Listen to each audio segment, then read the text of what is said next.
Hello and good evening, everybody. Welcome to Bill Gray Legion Stadium at Champion Car Wash Field as we get ready to bring you Roseburg Dr. Stewart's American Legion Baseball tonight here on The Score. Oh, it feels good to be back at home, and we haven't been able to say that so far this season. The Docs have been road warriors to an extent. They haven't played a ton of games, so it hasn't been a lot of time on the road, but they've only played games away from home, and they finally get a chance to play here on the beautiful turf at Champion Car Wash Field on a beautiful Monday night in the Umpqua Basin. Coming into town out of California, it's the Fairfield Expos, a kind of long-standing blue blood of American Legion Baseball out of that Northern California region, a team that seems to be on the Doc's schedule pretty much year in and year out. And the two teams will meet here for a single game tonight, a 9-inning contest for us coming up in just about 15 minutes from now. It's good to have you with us here tonight, folks. I'm Joey Kieran. Thanks for tuning in and joining us for Doc Stewart's Baseball here on The Score. This is the Roseburg Disposal pregame show. You can let them make the run to the dump for you. Give them a call at 673-7122. Well, we've got plenty to get to here on today's pregame show. We'll have a word with head coach Tim Cair talking about last night's Docs alumni game, the doubleheader on the road against the Portland Barbers on Saturday, and just the fact that the team is maybe finally kind of hitting that date on the schedule where they can maybe start to get into a bit of a rhythm. We've seen guys away for all-star games. We've had the distractions of end of the school year, graduation, finals, state playoffs for some teams, state championship games, and state championships won for other teams. It's been a busy end of the school year, and it makes it for a difficult and a quick transition going into the Legion season. But maybe now we can just start focusing on baseball for a couple of weeks as the Docs try to get their feet underneath them and get some momentum going. We'll see how things go tonight as the Docs come in at 0-3, looking to get that first win of the season, hosting the Fairfield Expos, who have been in action since late May. They had an 8-0 record in preseason action, and tally that with their regular season. They are 27-5 on the year. They are just beginning a lengthy road trip that's going to take them to Montana, to Idaho, and then finally back home. It's going to be a long one for them. I should add in Washington in there as well. We're going to go ahead and step away for our first break here in the pregame show. When we come back, we'll have a word with head coach Tim Cair, so don't go anywhere. We've got that coming up for you. I want to remind everybody today's game is streaming live with video online at 541radio.com. You can also check it out on our YouTube channel. Search 1490 The Score on YouTube to watch the game streaming live for free. The live video broadcast is brought to you by the Cow Creek Tribe. Back in 2 minutes with head coach Tim Cair here on the Roseburg Disposal pregame show on 541radio.com and on The Score, 92.3 FM and 1490 AM. Hey there, sports fans. Thanks for watching this local sporting event online at 541radio.com. Did you know there's more than one way to watch games online? You can watch games on your laptop or desktop computer, your tablet, or even your smartphone just by going to 541radio.com. But we also use YouTube to stream all of our video broadcasts, which means you could be watching this game on your big screen TV with a number of different streaming devices. You can stream our live YouTube broadcast through your PlayStation or Xbox gaming device, or through streaming devices like Google Chromecast, Apple TV, or Roku.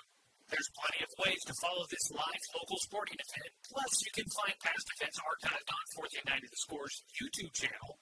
Find us on YouTube and subscribe today to keep up with the latest in local sports coverage.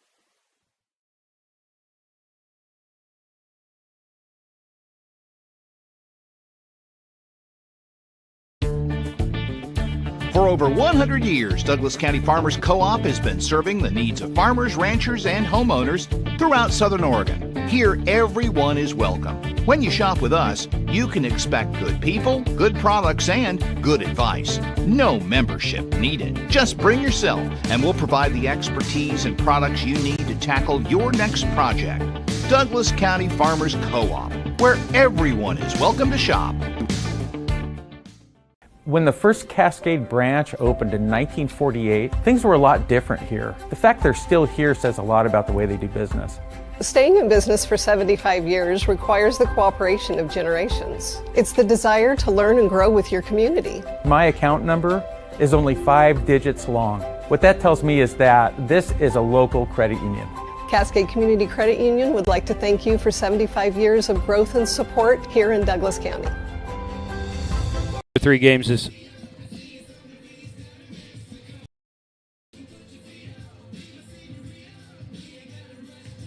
back here with more of our Roseburg Disposal pregame show. You can let them make the run of the dump for you. Give them a call at 673-7122. Doc Stewart's getting ready to host the Fairfield Expos in what is the home opener here this summer. And as we continue on with the pregame show, we get a chance to catch up with Coach Tim Cair.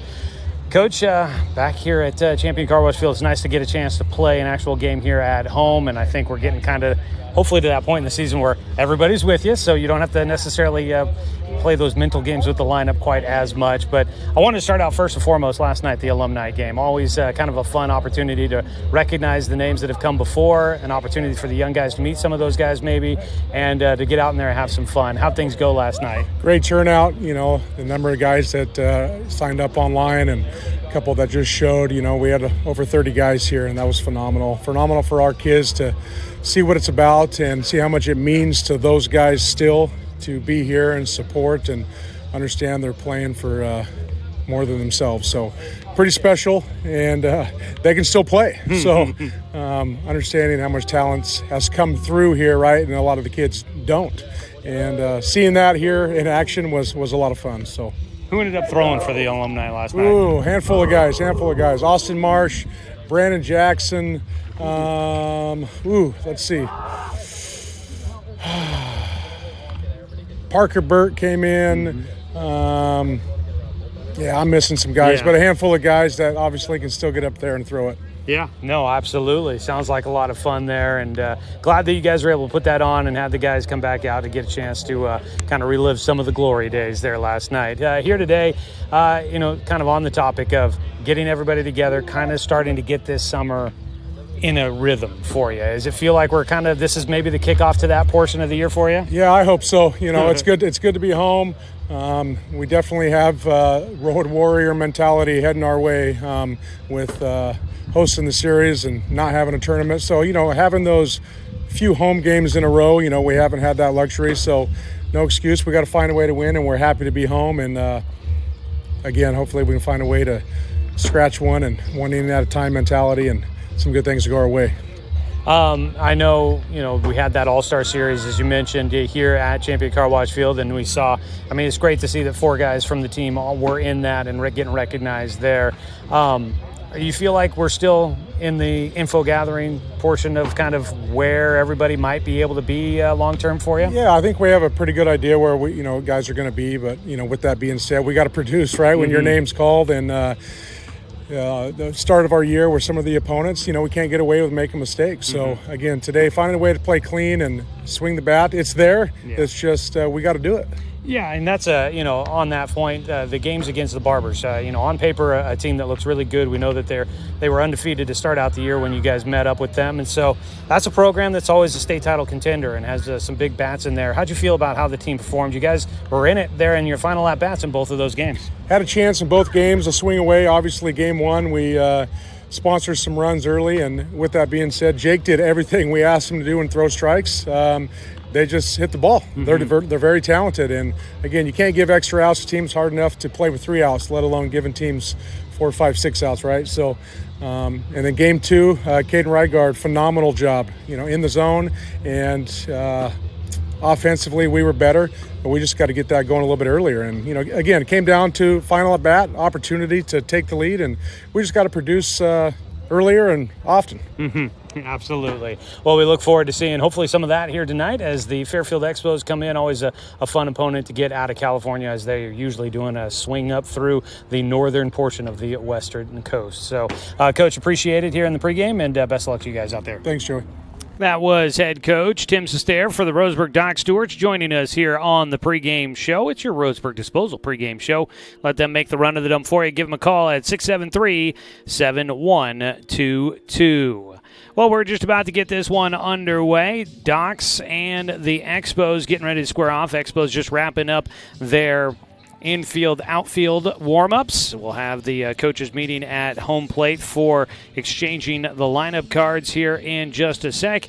and then it's just about time to get this one underway. Thanks so much for joining us for tonight's broadcast. Again, I'm Joey Kieran here with you on this Monday night. Doc Stewart's and the Fairfield Expos. We've got the broadcast up and running on the YouTube channel. If you're tuning in on YouTube with us, we ask that you hit that subscribe button there, and that way you'll get notifications when we go live with another broadcast of Doc Stewart's Baseball here on The Score and on our 541 radio, or excuse me, on our 1490 The Score YouTube channel. You hit that subscribe button. It helps us out by building a subscriber base and getting more attention on YouTube, as well as then it helps you out. You get the notifications when we go live with another broadcast for the Docs this summer. We're going to have plenty of them coming up. We've got doubleheader coming up on Wednesday at Medford. First league games of the season for the Doc Stewarts. Man, I can't believe we're already jumping into that.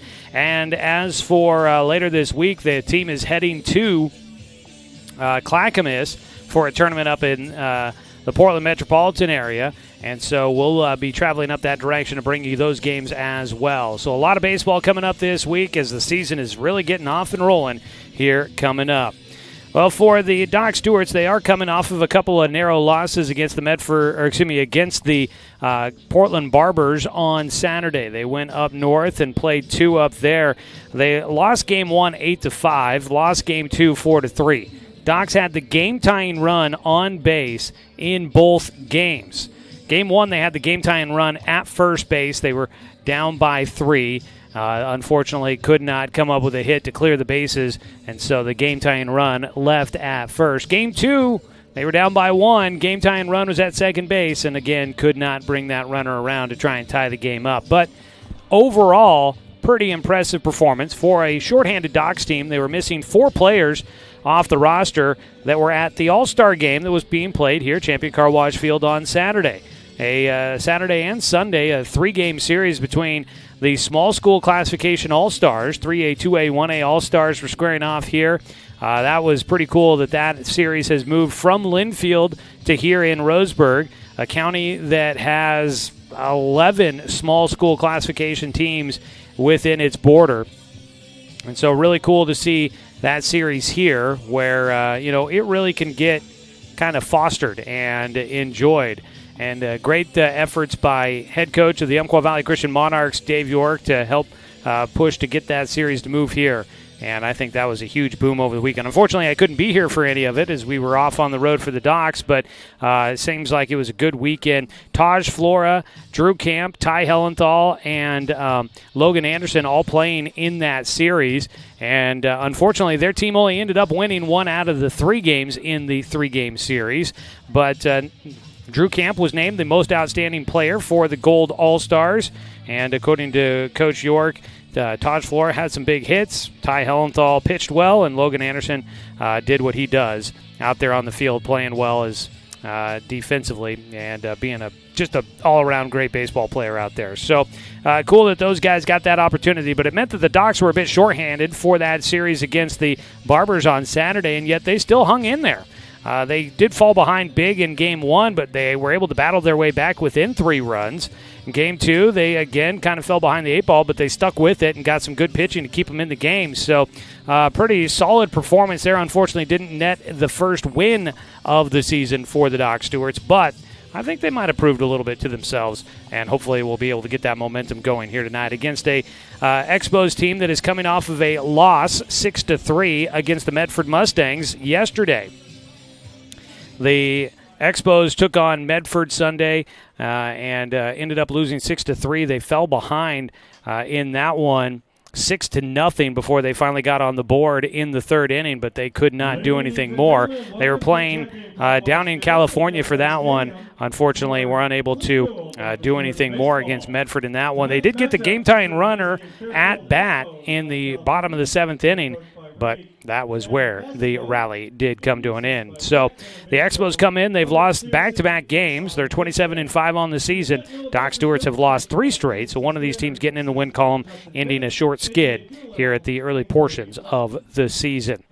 we are getting ready to get this one underway here on a beautiful day in the Umpqua Basin. Obviously, we are making our way towards sunset here tonight, although at this point in the year, sunset seems to be extremely late in the day.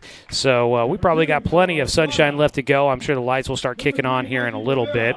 Right now, 71 degrees in Roseburg. Feels warmer than that, but it might just be the fact that it's been pretty hot as of late. But it's just 71 degrees right now. Sunshine overhead, maybe some hazy clouds off in the distance. But overall, a very beautiful day here in the Umpqua Basin. Right now, the American flag in center field is blowing in and kind of shifting towards right field as well. The wind does tend to blow left to right across the diamond here at Champion Car Wash Field. For those that are not familiar with our field, for maybe some of our visiting fans that might be tuning in from California, it is all artificial turf. They made that renovation about 5 years ago, right before the COVID pandemic, and unfortunately that delayed getting a chance to enjoy the new surface here at Champion Car Wash Field. But it's all artificial turf, the mound, the plate, the base paths, everything. They've got the bullpens down the left field and right field lines. Those are all turfed as well, and they're in play. 320 down the lines, 385 to dead center field. The alleys play really big. It is a pitcher's park, and the wind will tend to swirl here. That can definitely cause some issues. Right field is your sun field, and it can be dangerous sometimes, especially as the sun is getting close to the horizon. So should be fun to see how this one plays out. This Expos club is not unfamiliar with playing here. This team has made a stop in Roseburg many times through the years, although they did not play here last year. 2 years ago, there probably were a couple of guys that played here that year. They've got a veteran team with 7 players coming back after a first year of college, 9 19-year-olds on the team, and a lot of guys on this roster have been on this team for a couple of years. They probably were here back in 2022 when the two teams squared off here in Roseburg. So that was a 6-2 win for Roseburg the last time the two teams played here at Champion Car Wash Field. We'll see how this one gets underway tonight. They're announcing the teams down on the field, and that means it's just about time for us to take our final break here of the Roseburg Disposal pregame show, and we will come back and get you the starting lineups for tonight's matchup. So don't go anywhere. We'll have that for you coming up here in just a moment. All right, we are just about ready to go. So we'll take a quick timeout, and we'll come back. First pitch and starting lineups right around the corner on 541radio.com and on the Score, 92.3 FM and 1490 AM. Looking to expand your portfolio? Consolidate your investments with Palm Wealth Management. Our trusted team makes it easy to diversify and track your investments. Let Palm Wealth Management coordinate your financial strategy. Call Palm Wealth Management today. Successful companies have a very important secret. Good advertising works and makes them money. That's why your business should contact Lotus Media Group. Let us help you cash in with multimedia advertising. Multiple touches from Douglas County's only Google certified partner and most effective advertising platform. Web, broadcast, print. Make it happen. LotusMediaGroupLLC.com.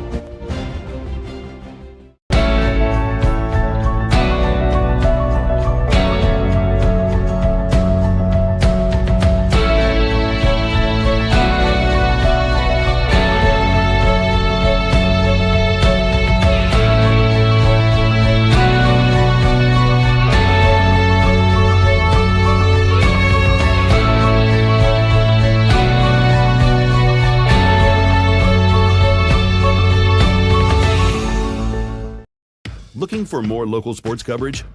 CBS Sports Radio 1490 The Score has you covered. Check out our homepage at 541radio.com for sports stories, scores, and podcasts. And follow us on social media. 1490 The Score is on Twitter, Facebook, and Instagram.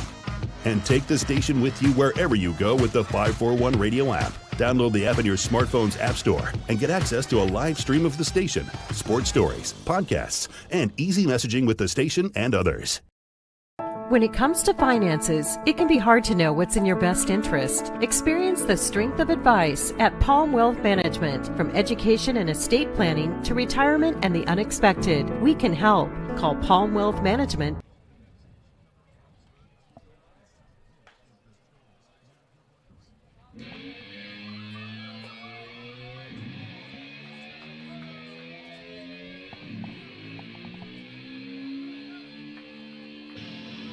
Back here at Champion Car Wash Field, getting ready for the start of tonight's ball game. A 9-inning affair between the Expos and the Docs. Let's meet the starting lineup for the visiting Fairfield Expos. Manager Brad Hansen, his 50th year in coaching, along with head coach Ray Canavasio. They will scratch together a lineup that has Noah Rada leading things off, starting in center field. Mikey Rivera, the second baseman, hitting second. Bryce Alcantara, the first baseman, hitting third. Matty Haig is the catcher, batting cleanup. Seth Jaden, the right fielder, will bat fifth.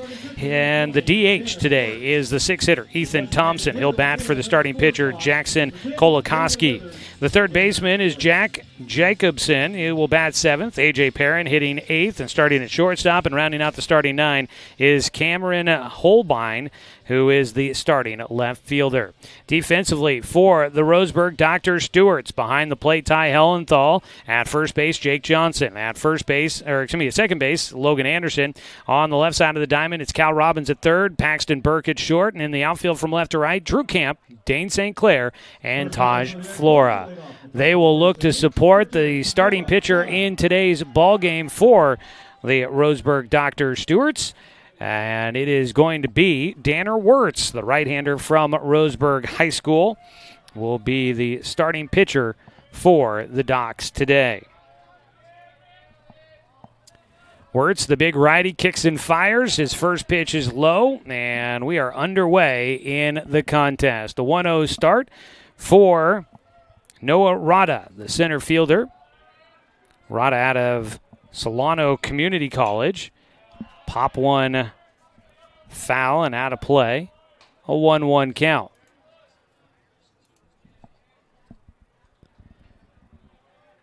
Beautiful day for some baseball here. Wirtz will set. That ball popped up and out of play. And it's a 1-2 count for Rada. Rada redshirting at Solano this year. He will take for a 2-2 count.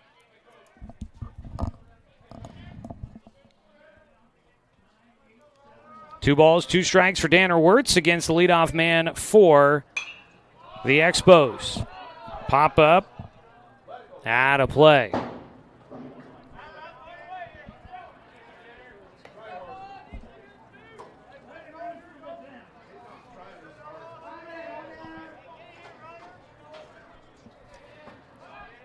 So it's a 2-2 count to the leadoff man.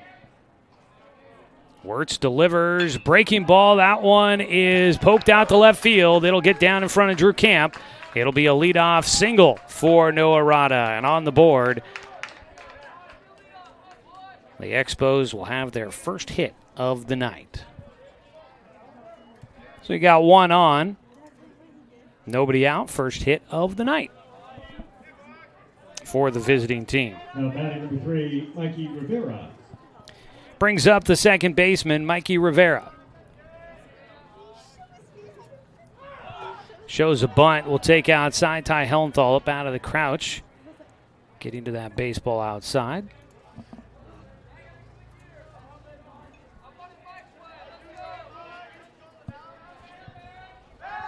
Pickoff throw to first base. Not in time.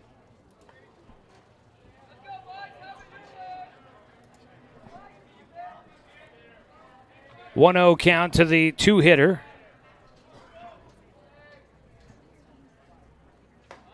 Pitch high from Wirtz. 2 balls, no strikes. Nice crowd filtering in here for tonight, and always impressed to see fans traveling from long distances like Fairfield to get here for the ball game. They're going to be road warriors themselves as the pitch misses. 3 balls, no strikes for Danner Wirtz against the two-hitter Rivera. He gets the 3-0 across for a strike.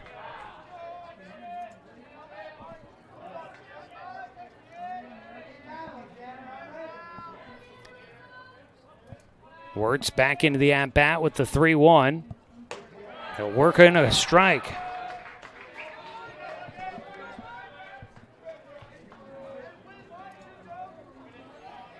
So the count goes full. 3 balls, 2 strikes. Line shot. That's a fair ball down the left field line. It'll roll into the corner. Around from first. Rada is headed to third. He's going to almost run through a stop sign. They might have a chance. The throw went home. They might have had a chance at third base to get him. He ran through the stop sign at third, was heading for home, put the brakes on.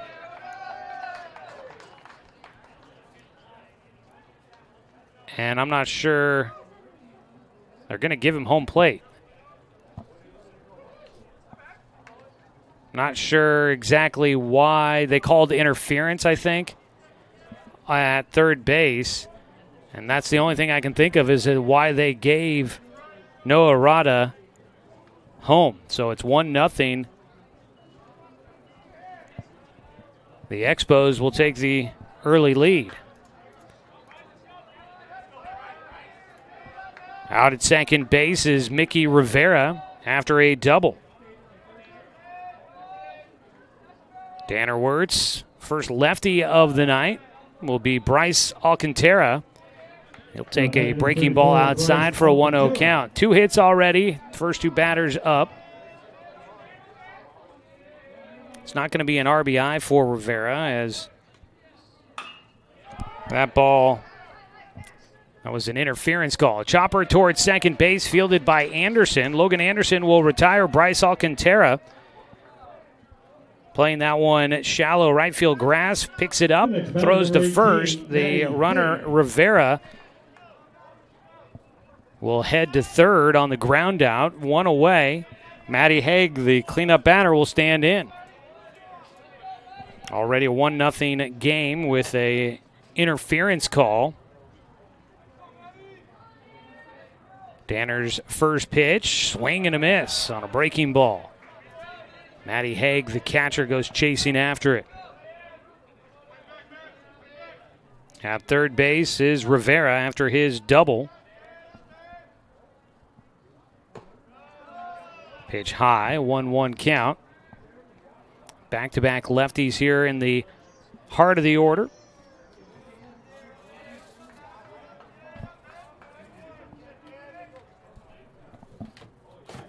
Wirtz will miss high and inside again, and it's a 2-1 count. Matthew Haig shows a bunt, the 4-hitter. And the throw to the plate, they're going to get the out there. Trying to score from third was Rivera. He is tagged out as Wirtz will get it to Hellenthal on a safety bunt. Safety squeeze bunt. And it does not work out for the Expos. Docs will get the lead runner trying to score from first, so a sac bunt for Matty Haig does not work out. He'll get on. Pickoff throw to first, not in time. So there's 2 down, and the Docs able to save a run there. Outside. 1-0 count to start for Seth Jaden, the right fielder. Jaden out of Modesto Junior College, went to Fairfield High School, class of 2024, right-handed batter. Chops one in front of the plate, fielded by Wirtz. He'll toss easy over to Jake Johnson at first base, and the Docs will get out of things here in the first. It was an interference call that ends up bringing home the first run of the game. And the Doc Stewarts trail at 1-0. 1 run on 2 hits, no errors, and 1 man left on base. Go to the bottom of the first. Doc's coming up to bat when we return on 541radio.com and on the Score, 92.3 FM and 1490 AM. Hey there, sports fans. Thanks for watching this local sporting event online at 541radio.com. Did you know there's more than one way to watch games online? You can watch games on your laptop or desktop computer, your tablet, or even your smartphone just by going to 541radio.com. But we also use YouTube to stream all of our video broadcasts, which means you could be watching this game on your big screen TV with a number of different streaming devices. You can stream our live YouTube broadcast through your PlayStation or Xbox gaming device, or through streaming devices like Google Chromecast, Apple TV, or Roku. There's plenty of ways to follow this live local sporting event. Plus, you can find past events archived on 1490 The Score's YouTube channel. Find us on YouTube and subscribe today to keep up with the latest in local sports coverage.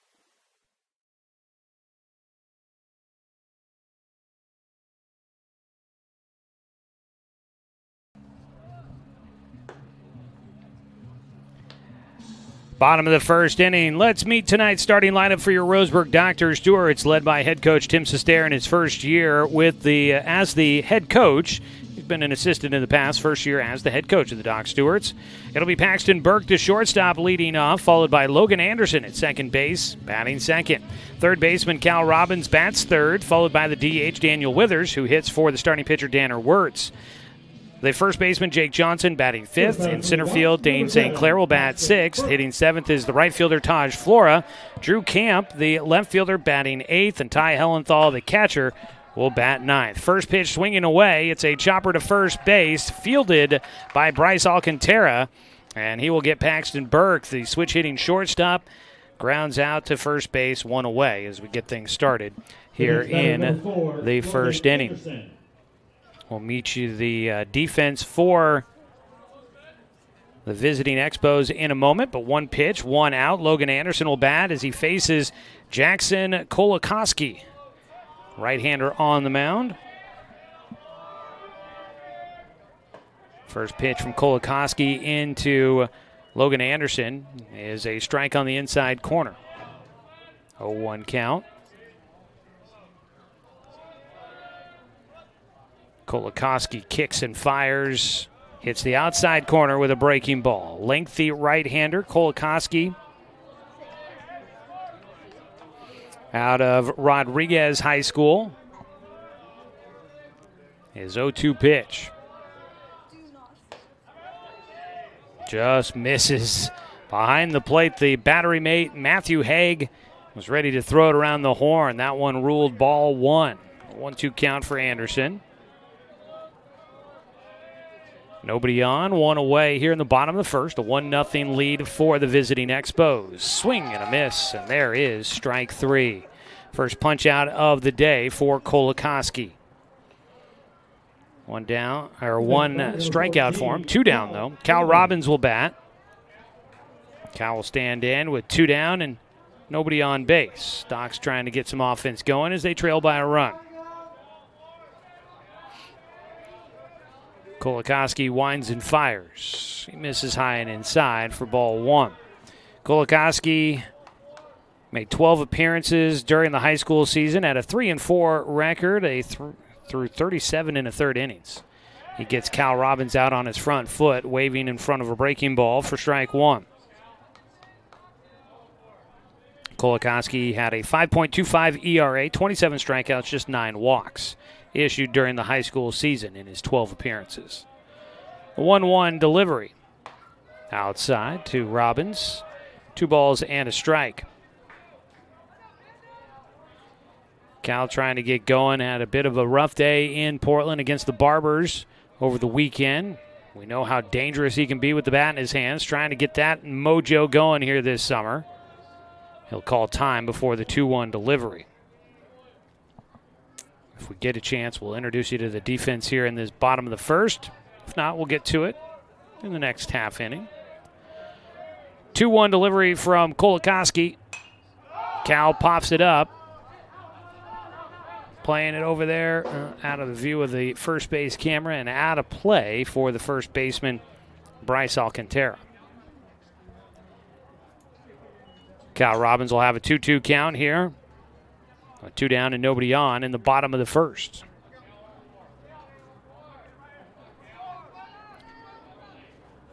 The 2-2 for Jackie Kolakowski. That's how they had him listed on the lineup card. It's 2-2 pitch. Hit right side. It's going to carry out that direction, but able to stay underneath it. And in front of it is Seth Jaden. And Cal will fly out to right field. Gave it a nice poke out there. Jaden seemed to maybe a little uncertain with that ball coming his direction. Out in the sun field, but he's able to make the play. No runs, no hits, no errors, and nobody left on for the Docs. It's 1-0. Expos in front as we head to the top of the second inning here on 541radio.com and on the Score, 92.3 FM and 1490 AM. Johnson Lumber Company, a forward-thinking family company, has been operating in the Douglas County community for over 60 years. Founded by Don R. Johnson, the man who set the tone of commitment to these local communities by providing stable, long-term employment. D.R. Johnson Lumber Company understands the significance of investing in our youth because they are the foundation of our future. That's why they're a proud supporter of Roseburg Dr. Stewart's. Come watch the Docs swing some lumber with D.R. Johnson Lumber Company. Go Docs! Brook Communications radio stations have joined forces with the News Review and Lotus Web Services, announcing the Lotus Media Group, a multimedia enterprise. Web, broadcast, print. Make it happen with Lotus Media Group, LLC.com. Financial security allows you the freedom to take stock of what's important and build lasting bonds. We share your goals. Trust Palm Wealth Management to consolidate your investments and generate income for those who need you most. Call Palm Wealth Management today.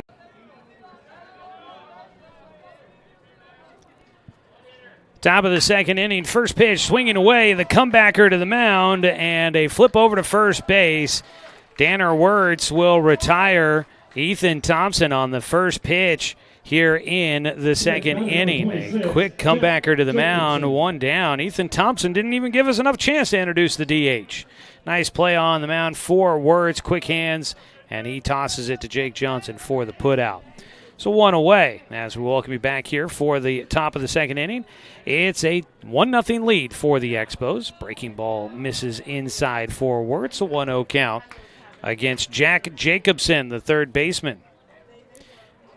Tonight's ball game brought to you by Barnes Heating and Cooling, your complete energy company. Visit barnesheatingandcooling.com.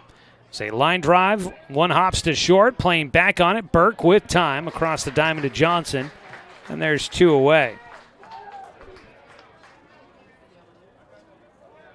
Brings up A.J. Perrin with two down and nobody on. 15, A.J. Perrin. You can visit barnesheatingandcooling.com or give them a call at 541-459-1545. So we got two away, moving quick here in the top of the second inning. First pitch, a strike for Wirtz. It's the breaking ball in the outside corner. The 0-1 delivery for Wirtz. Misses high and inside. At the plate, A.J. Perrin, the shortstop, digging back into the box. The 1-1 pitch. In for a called strike. Wirtz looking to try and make it a quick half inning here after giving up two hits to start things off in the first inning, hopefully settling in a bit. Off the end of the bat. Out in front of it, Perrin. Got on the front foot on a breaking ball there.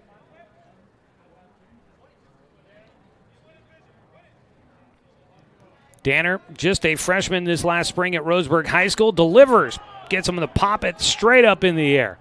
A sky ball to shortstop.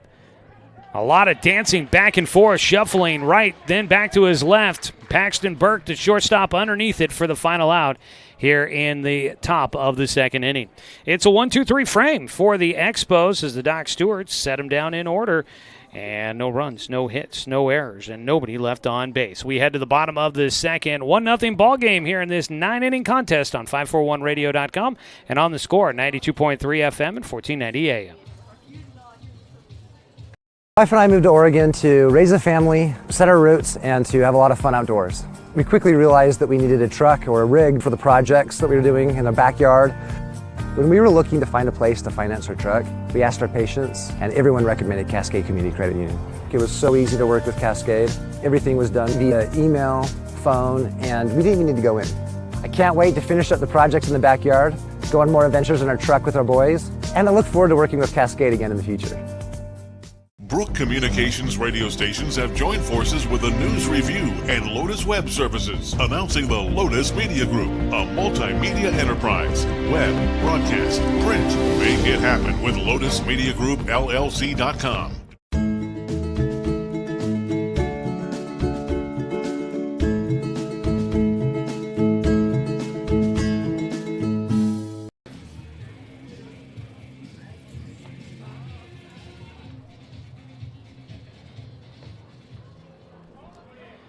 Bottom of the second inning. Here's the defense for the Expos. Matty Haig behind the plate. Bryce Alcantara at first. Mikey Rivera at second. On the left side of the diamond, Jack Jacobson at third and A.J. Perrin at short. In the outfield from left to right, it is Cam Holbein, Noah Rada, and Seth Jaden. Your defense for the Expos is a check swing. Ruled that Daniel Withers went around for strike two. He falls behind a called strike and then a check swing, strike two. Withers, the cleanup hitter, standing back in. The 0-2 pitch. Fouls it down the third base side.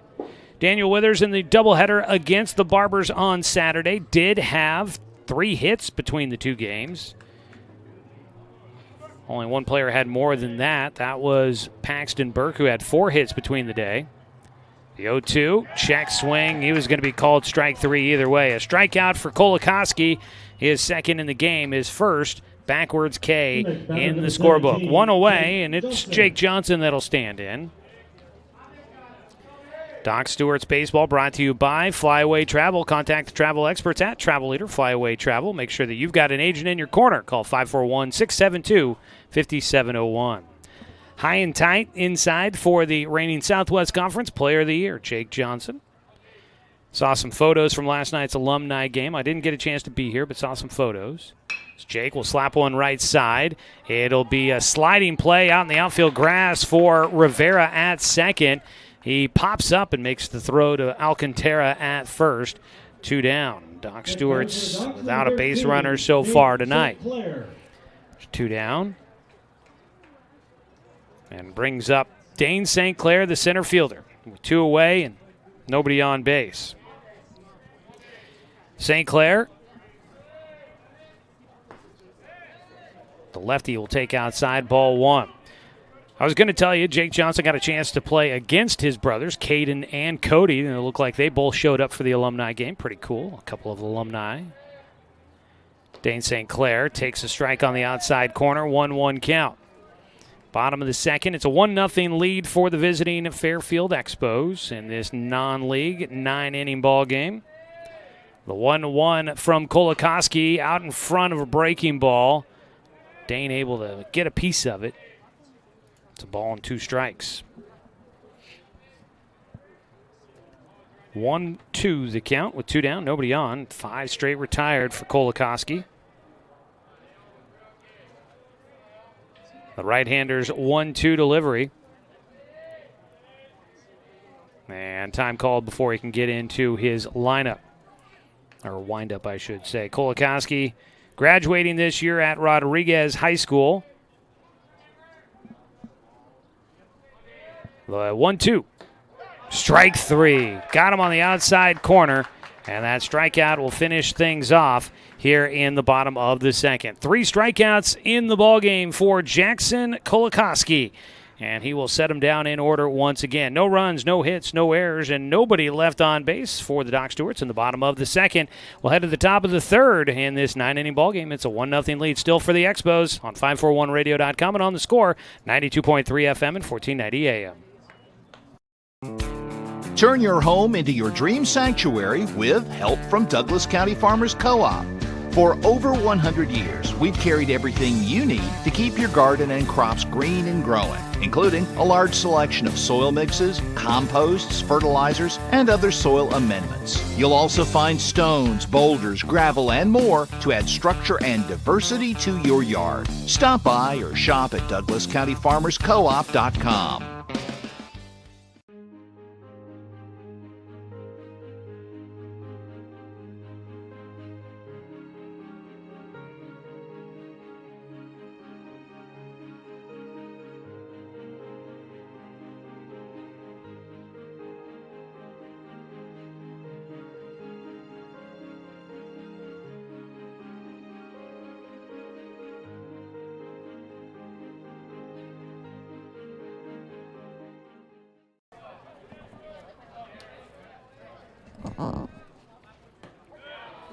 Get things started here in the top of the third. It's a strike at the knees for Danner Wirtz as he leads things off against Cameron Holbein, the 9-hitter for the Expos.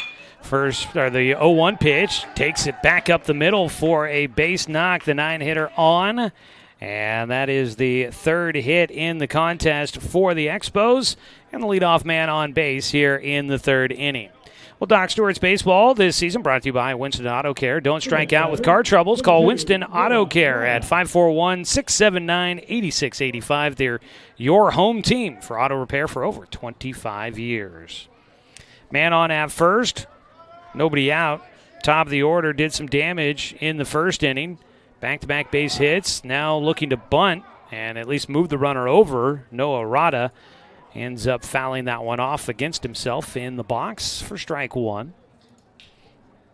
Rada and Rivera at the top of the order went back-to-back, a single and then a double, but the double wasn't what scored Rada to make it a 1-0 game. It was an interference call at third that ended up bringing him home. Pickoff throw to first. And that will not be in time.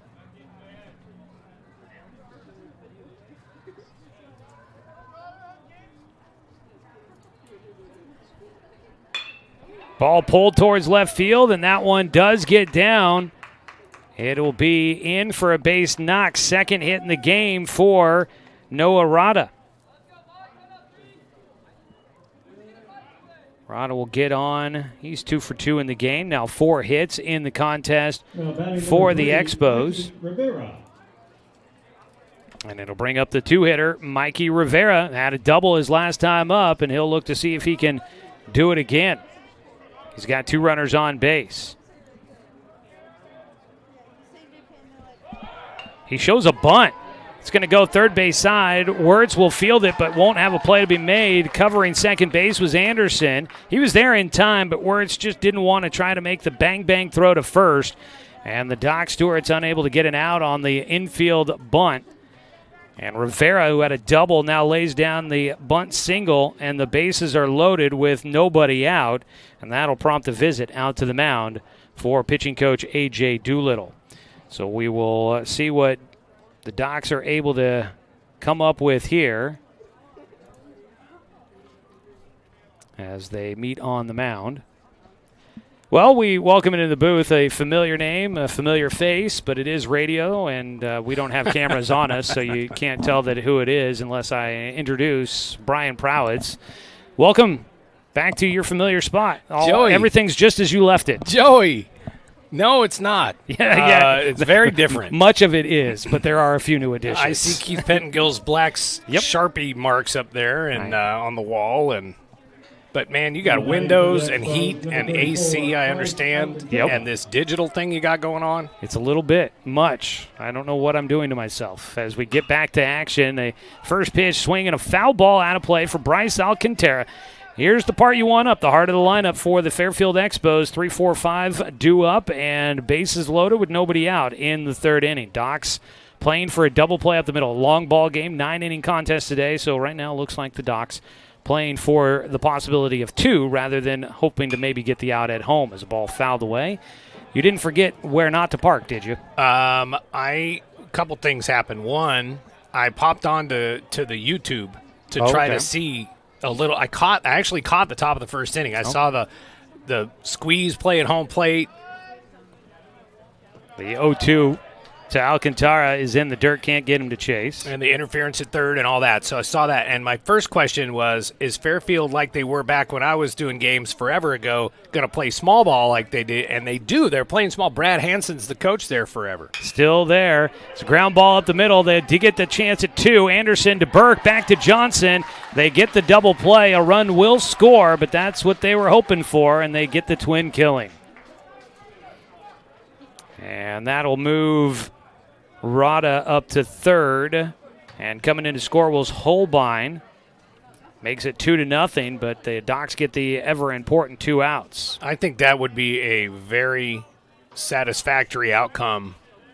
Obviously, you still got to get the third out, but, I mean, that was looking like some bad news. It definitely looked like a possible crooked number could be going up, but the Docs might be able to get out of it here as a fly ball on the first pitch to Matty Haig. We'll go to Dane St. Clair in center field, and that is that. The Docs make the best of a bad situation, and they are able to limit the Expos once again, much like they did in the first. Just one run on make that 3 hits. There were no Docs errors, and 1 man left on base for the Expos. Along with me, Brian Proutz. I'm Joey Kieran. We'll take a 1-minute timeout here. Head to the bottom of the third. Docs trailing 2-0 on 541radio.com and on the score 92.3 FM and 1490 AM.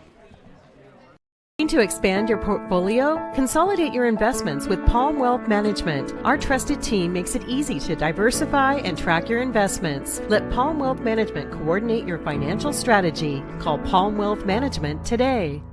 Hundreds of years before county boundaries were drawn, the Cow Creek Umpqua tribe lived on southern Oregon lands. The Cow Creek were known then for their sense of community. They still are. Today, the success of their world-class casino resort and other Cow Creek businesses benefit our communities. The Cow Creek Foundation has given over $20 million to Southern Oregon charities. The Cow Creek Umpqua tribe, a Southern Oregon tribe and a giving people.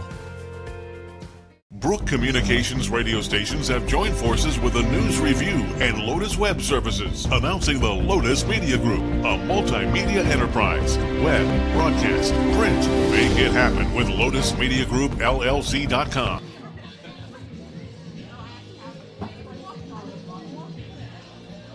Bottom of the third inning, today's ball game brought to you by DC Farmers Co-op, where everyone is welcome to shop.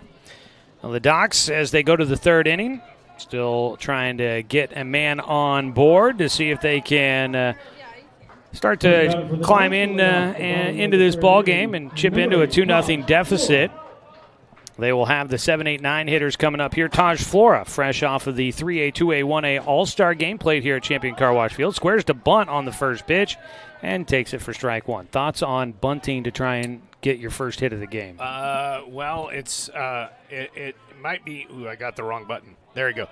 The 0-1 is high. I think he's just showing it. Put it in the back of the mind of the third baseman. Get a chance to just see a pitch come in.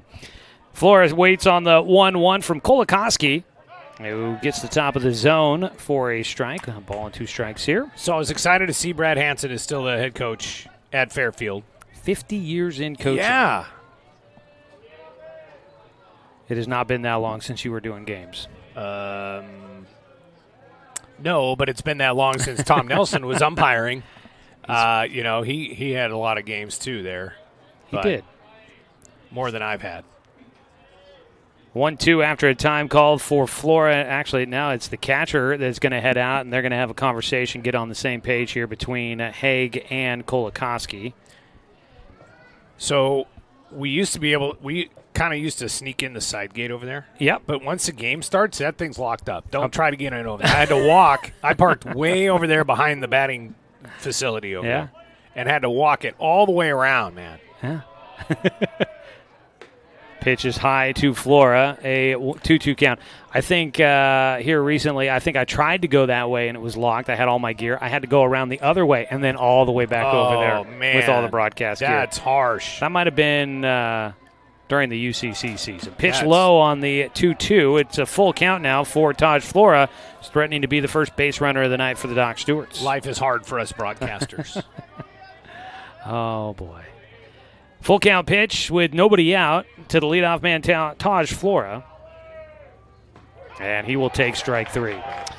Pretty good pitch on the outer half, right around the knees. Flora was thinking ball 4, nearly tossed it away, but he clings onto his bat and will head to the dugout as the first out and the 4th strikeout victim in the game for Kolikoski, his 3rd strikeout looking. Drew Camp gets a chance to bat. Starting left fielder. He's also fresh off of that 3A, 2A, 1A All-Star game, and he's swinging away on the first pitch. Launches one in the air out towards right center. Not very deep. Middle outfield depth and ranging to his right was the center fielder Noah Rada, and he's able to get underneath it for the second out. So 2 down. That went quick there for Camp. And the Docs will now look to the 9-hitter Ty Hellenthal, who, I'm going to sound like a broken record, is also fresh off of the 3A, 2A, 1A All-Star appearance. Yeah. He is the back-to-back 2A, 1A State Player of the Year as well, after helping lead the Umpqua Valley Christian Monarchs to a second consecutive state championship. He rolls one to short, bobbled by Perrin, makes a quick throw, and now it gets by, and Hellenthal wisely takes a look. He's got to get back to the bag, and will as the throw gets away. Over there at first base, Hellenthal is in safely, and that was a little dangerous there for a couple of moments. Yeah, well, A.J. Perrin kind of just reached across his body instead of skipping over like a coach would tell you, and it was just a slow roller to short, and that bounced in front of the first baseman, and Hellenthal turned like he's going to second and then had to come back to the bag quickly. He could have been tagged out. Yeah, turning left means you're in play. As first pitch swinging away, Paxton Burke is going to send this one to dead center. Struck well, but right at Noah Rada in center field. And the Doc Stewarts get a man on base, but they can't do anything with it with 2 outs. And so the third inning comes to a close. No runs, no hits. There was the one error for the Expos, and the Doc Stewarts leave a man on base. It's 2-0. The Expos in front of the Doc Stewarts. We head to the top of the 4th inning here on 541radio.com and on the Score, 92.3 FM and 1490 AM. Hey there, sports fans. Thanks for watching this local sporting event online at 541radio.com. Did you know there's more than one way to watch games online? You can watch games on your laptop or desktop computer, your tablet, or even your smartphone just by going to 541radio.com. But we also use YouTube to stream all of our video broadcasts, which means you could be watching this game on your big screen TV with a number of different streaming devices. You can stream our live YouTube broadcast through your PlayStation or Xbox gaming device, or through streaming devices like Google Chromecast, Apple TV, or Roku. There's plenty of ways to follow this live local sporting event. Plus, you can find past events archived on 1490 The Score's YouTube channel. Find us on YouTube and subscribe today to keep up with the latest in local sports coverage.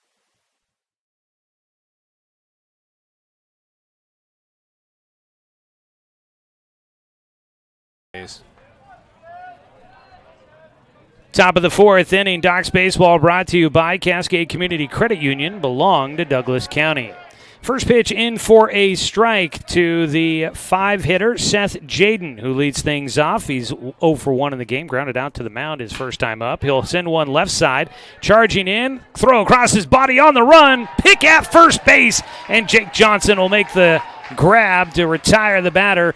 Nice play by the shortstop, Paxton Burke. Had a long way to go to get to that one and makes a great toss across the diamond. Yeah, a little flare on that play as well as he made that cross-body throw. Not quite Jeter, but Jeter-esque. I'll take that.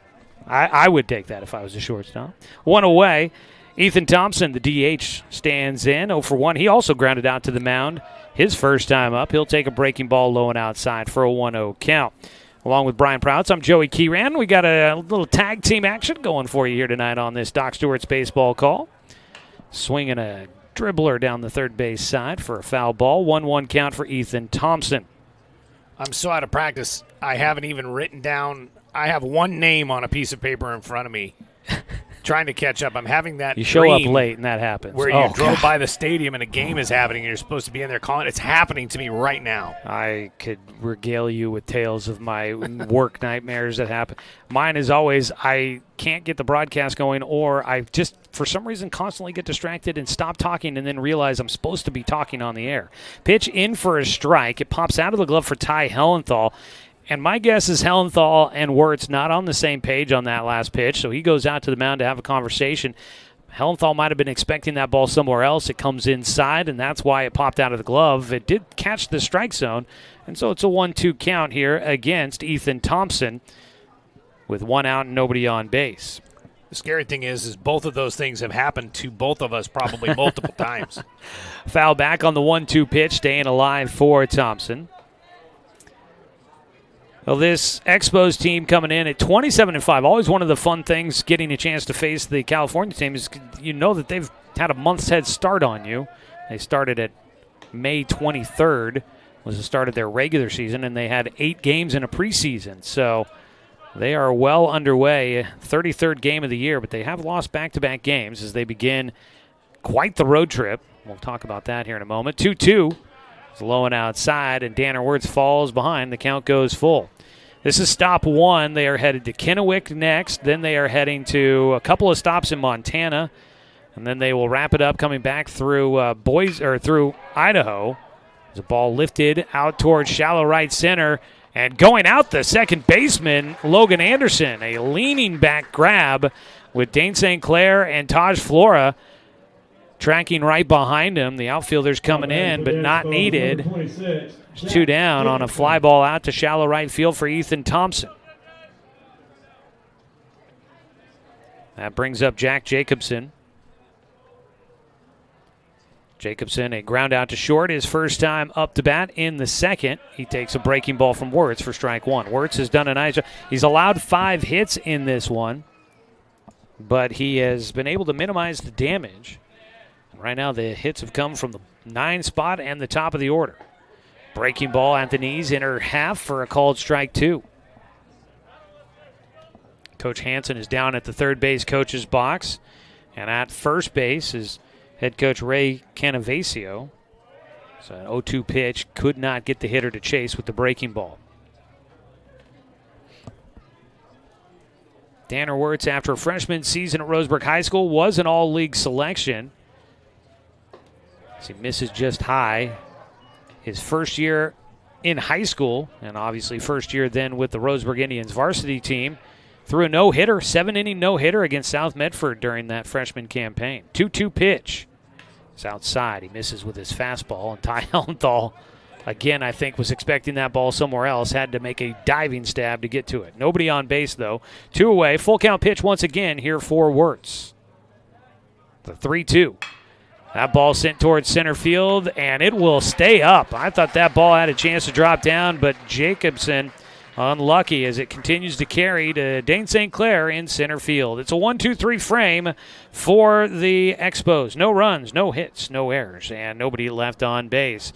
We go to the bottom of the 4th. It's 2-0. The Fairfield Expos leading the Roseburg Doc Stewarts here on 541radio.com and on the Score, 92.3 FM and 1490 AM. Johnson Lumber Company, a forward-thinking family company, has been operating in the Douglas County community for over 60 years. Founded by Don R. Johnson, the man who set the tone of commitment to these local communities by providing stable, long-term employment. D.R. Johnson Lumber Company understands the significance of investing in our youth because they are the foundation of our future. That's why they're a proud supporter of Roseburg Doc Stewarts. Come watch the Docs swing some lumber with D.R. Johnson Lumber Company. Go Docs! Brook Communications radio stations have joined forces with the News Review and Lotus Web Services, announcing the Lotus Media Group, a multimedia enterprise. Web, broadcast, print. Make it happen with Lotus Media Group, LLC.com. Financial security allows you the freedom to take stock of what's important and build lasting bonds. We share your goals. Trust Palm Wealth Management to consolidate your investments and generate income for those who need you most. Call Palm Wealth Management today.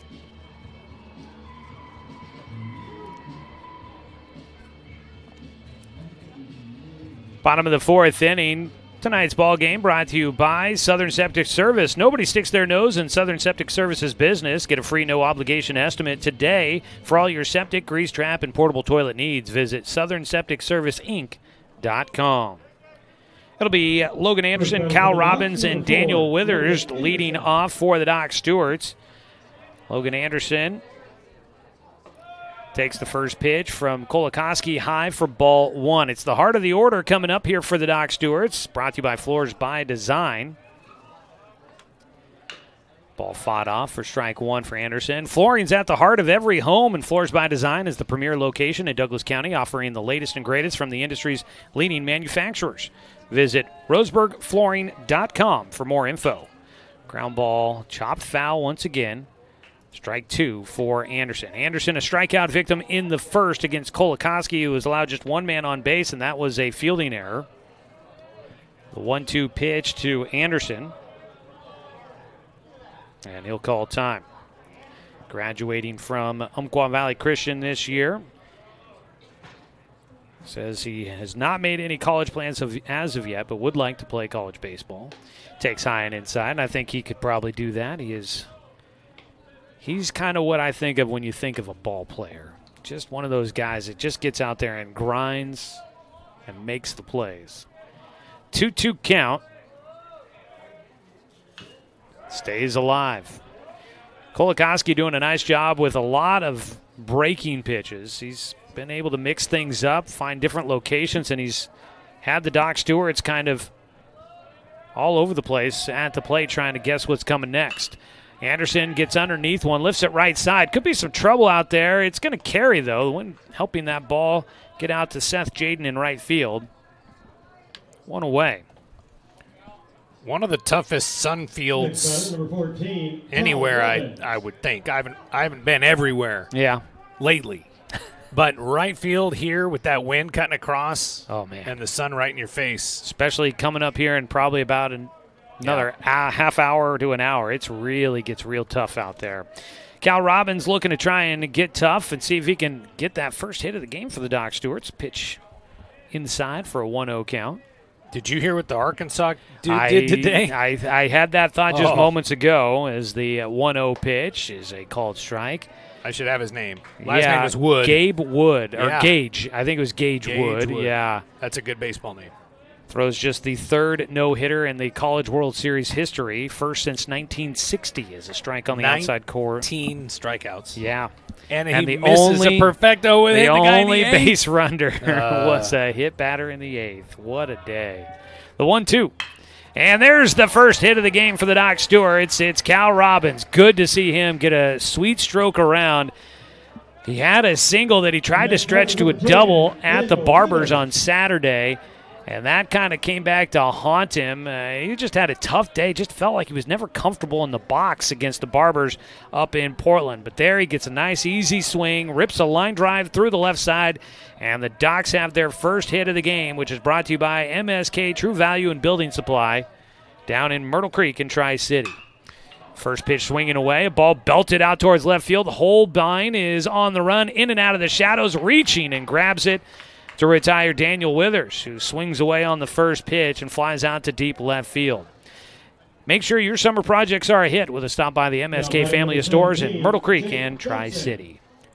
That was right into that wind we were just talking about, and it had a little English on it in left field. Holbein had to adjust at the last second and kind of stab at it. He's lucky he made that catch. 1 on, 2 down, and it's the 5-hitter Jake Johnson looking to do some damage with Cal Robbins at first. A decent secondary lead that had the catcher, Matty Haig, up looking to maybe backpick to first. A 1-0 count to start for Johnson. Jake grounded out to second his first time up. Takes a strike on the outside corner. The wind is currently whipping across the diamond, left to right. It swirls out there and can definitely play with a baseball.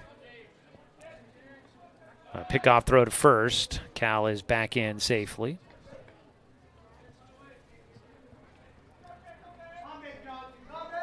On the mound, Jackson Kolikoski has been doing well. Gives up his first hit here in the fourth.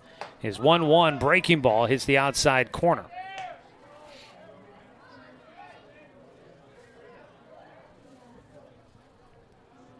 Needs one more out to get through things here in this fourth inning.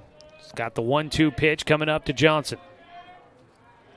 And he'll step off and look back Cal Robbins at first.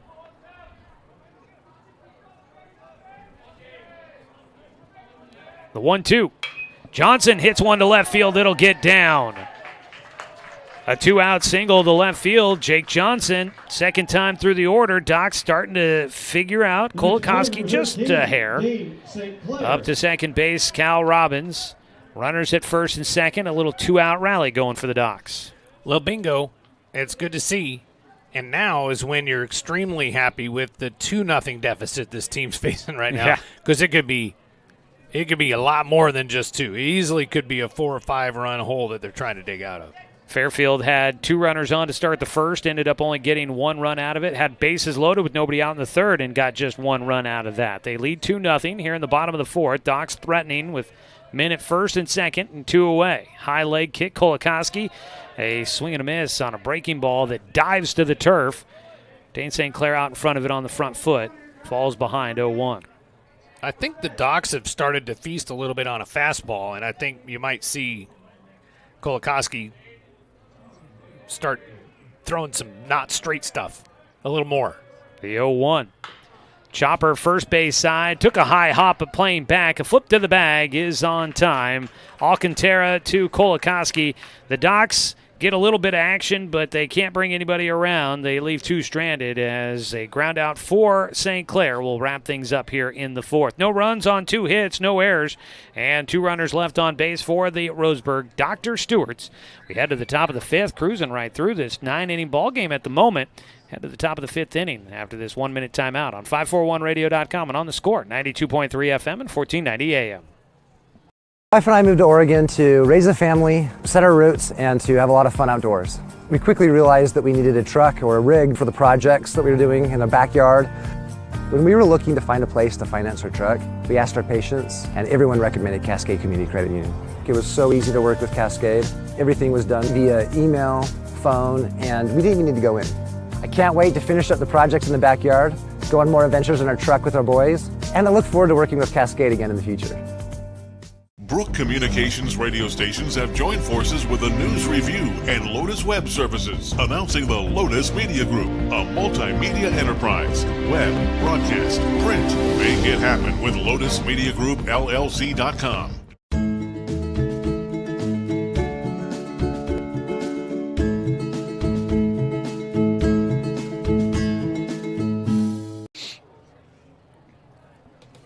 I don't know what that means.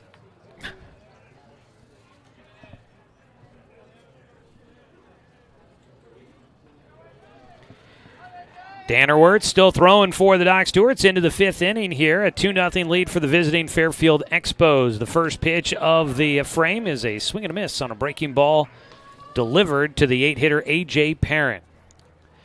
Doc Stewart's baseball here from Champion Car Wash Field on a beautiful Monday night in the Umpqua Basin. An 0-1 count. Breaking ball misses low. A ball and a strike for Parent. He popped out a sky-high fly ball to the shortstop back in the 2nd inning, part of a 1-2-3 frame for the Expos against Danner Wirtz. Wirtz hits the inside corner at the knees, gets the strike call. We'll have a chance for a legal ID here in just a moment. The 1-2 pitch. Got him to pop up again. This time it's out towards right field. Going to carry a little bit deeper, but Taj Flora with plenty of room to make the catch. 1 away. Let's pause 10 seconds. Station identification. This is Doc Stewart's baseball here on the Score. The next batter, number 8, Cam Holbein.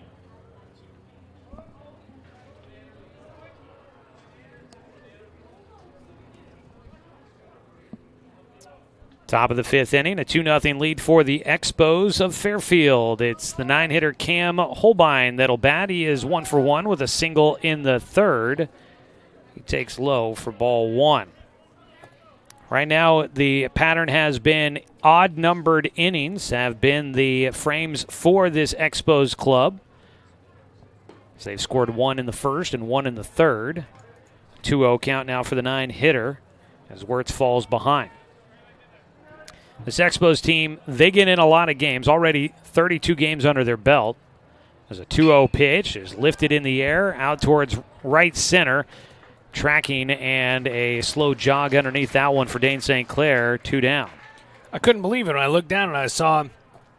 I'm looking over Joey's shoulder, checking out if he's scoring the game right, just doing a little checkup. And I'm looking down over here in all these notes. You guys should see all the little tiny details in the notes that are written all over the pages that Joey's got in front of him.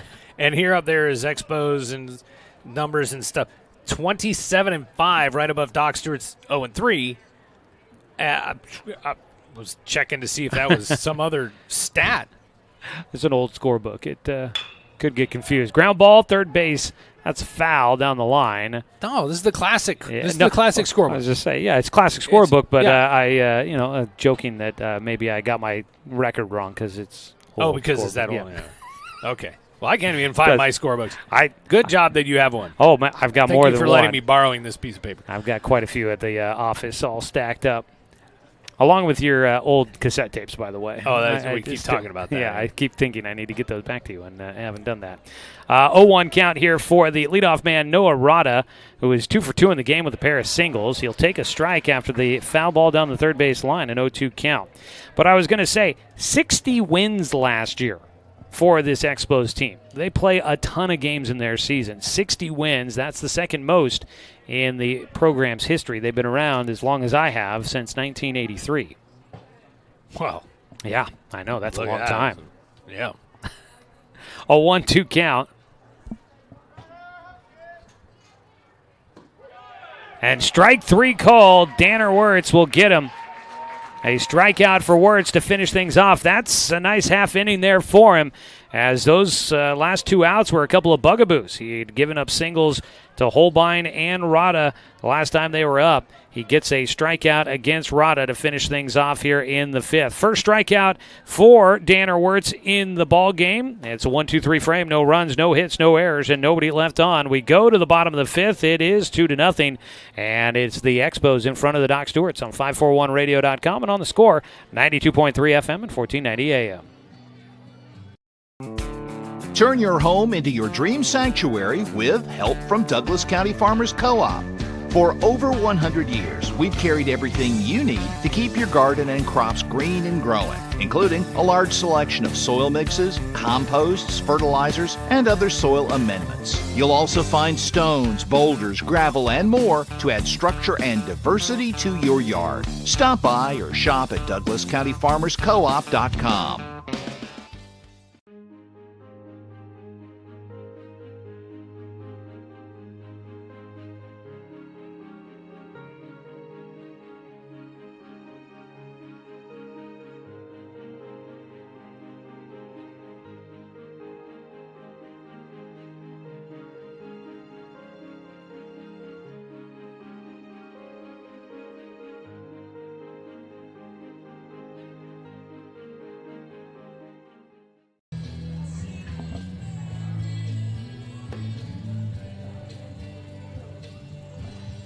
Bottom of the 5th inning.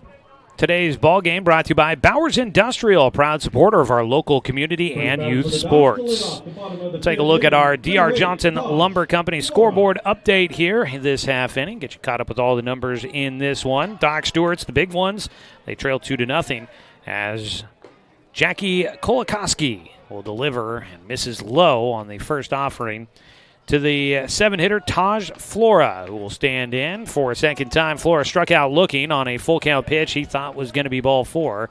He takes one outside for a 2-0 count.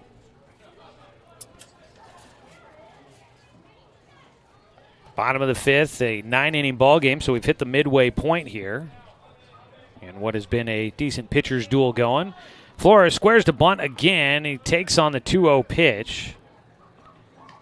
We saw him show a bunt when he was up to bat in the 3rd inning. Just must be a timing function for him. That 2-0 count, he lets one go by and now takes outside a 3-1 count. Kolakowski with 4 strikeouts. The only base runner prior to the last half inning was an error. He has not walked anybody, but he has now since given up 2 hits. A swing and a miss, and that clipped the catcher on the follow-through. So no catcher's interference, I guess. Yeah, it didn't hit his mitt. It was just a wide swing. Flora kind of let go with one hand. Flora, I've heard that he's got a big swing. He's got a huge wingspan. He is a big kid, as time is called to step out here. 3-2 count. I have squared up with him on the basketball court last summer out in Lewiston, and how'd that go for you? Not great, but it would not have gone well against anybody because I'm not great at basketball. That's what I've heard. Wasn't my sport. No. 3-2 pitch here. Bounces in, and that is ball 4. Flora will get the walk he was looking for the first time around, and that is the first free pass issued by Kolakowski. The next batter, number 1, Drew. And it'll bring up Drew Camp, the lefty.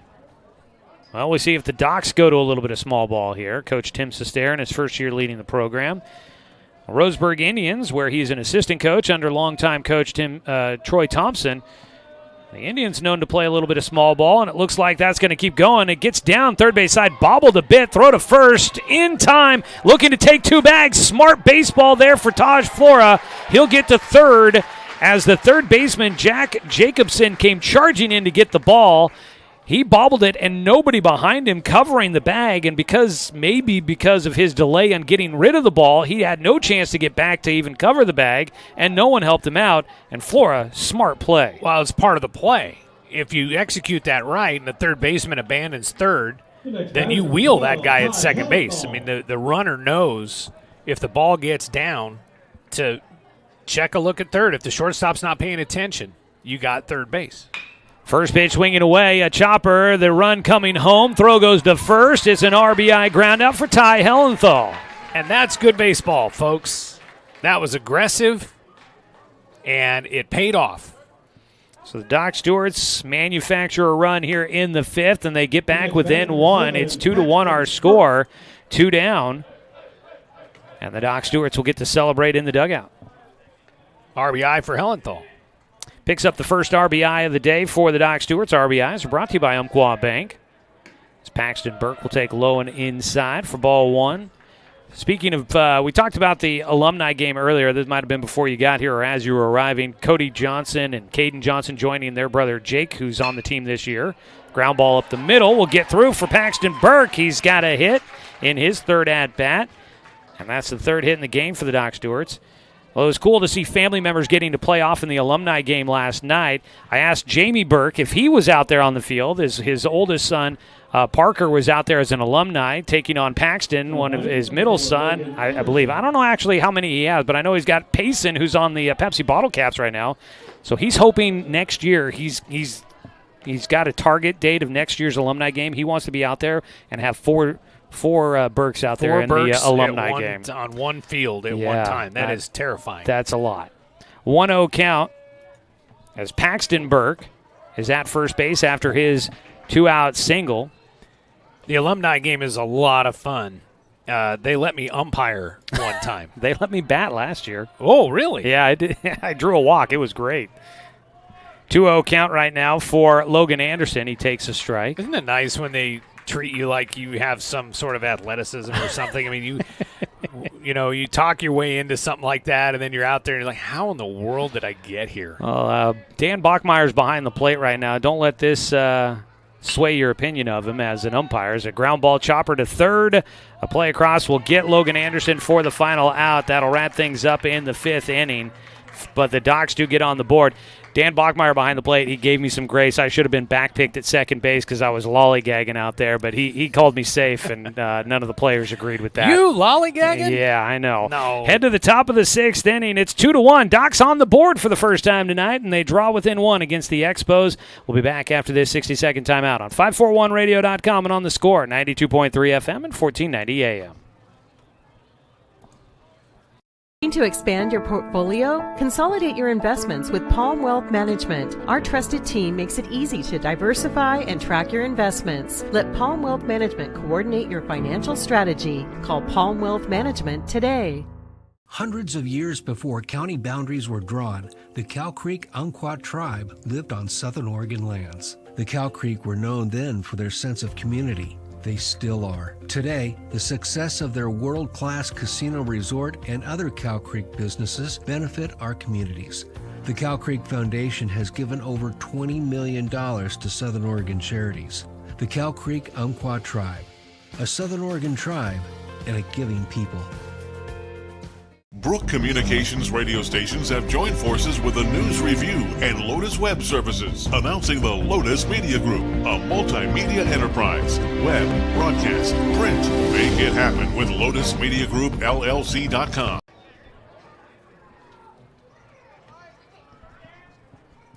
Come back here for the top of the 6th inning. Leading off for the Expos is Mikey Rivera, the second baseman, who is 2 for 2 in the game, a double and a single for him. And he will take a strike for a 1-1 count as we welcome you back here to Champion Car Wash Field.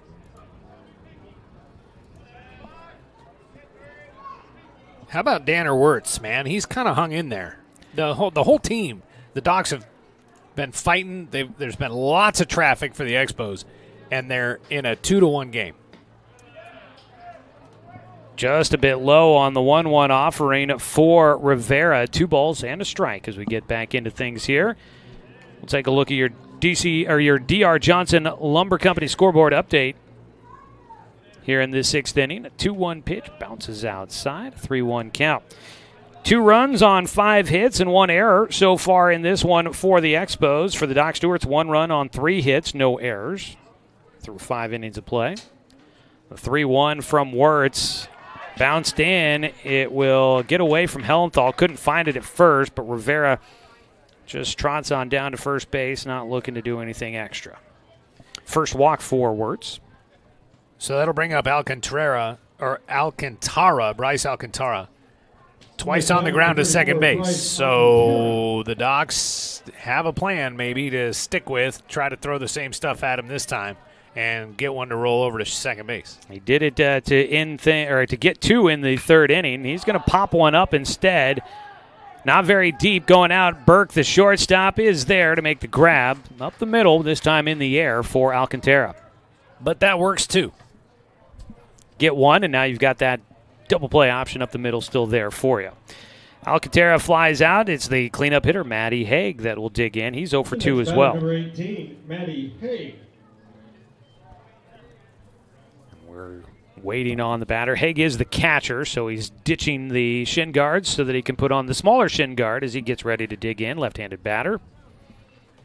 I feel like as the catcher with 1 out, he would have already taken his legs off. So maybe he was also expecting a ground ball to second base. Still would have had a chance to get up, I think, there. But Haig will dig in out of Grand Canyon University.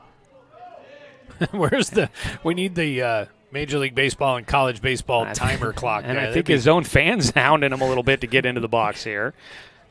He'd already have low and inside. He'd already have 2 balls against him, I think. It would have gone, okay, that was ball 1. 5 minutes ago, there's ball 2. Haig, I believe redshirting, wasn't listed on the online roster for Grand Canyon University, so it might have been a redshirt season for him there. Gets around on an inside pitch. The lefty pulls it down the first base line foul. Rocket shot that, boy, if that was a foot left, might have had a chance to do some damage here with an out in the 6th. D.R. Johnson Lumber Company, a progressive family-owned company, proudly supporting our local youth. Come on out and watch the Docs swing some lumber. D.R. Johnson, making lumber since 1951. A strike on a breaking ball for Wirtz, and the count goes 1-2 for Haig. Shadows starting to creep out along the left side of Champion Car Wash Field here. Left field deep in the corner, all in shadows right now. The 1-2 pitch fought off left side to the parking lot. Joey, I'm just looking at the defense over at third. That was your car that just got hit. Cal Robbins is right on the line at third. There's a big gap at short as the Docs play for 2 up the middle. It seems like Robbins should be in the hole at short, but he's playing right on the line.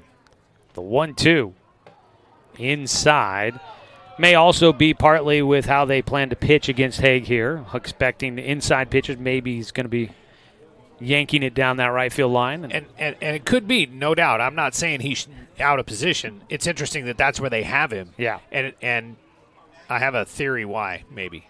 The 2-2, a hot shot up the middle. 1 hops to Logan Anderson, flips it to Burke, over to Johnson. A double play to wrap things up here in the top of the 6th inning. And the Doc Stewarts will get out of things, and they will keep this one a 1-run ball game here in the 6th inning.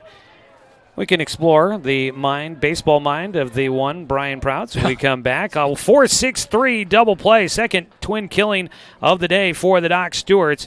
And we will head to the bottom of the 6th. It's 2-1. Expos in front of the Docs on 541radio.com and on the Score, 92.3 FM and 1490 AM.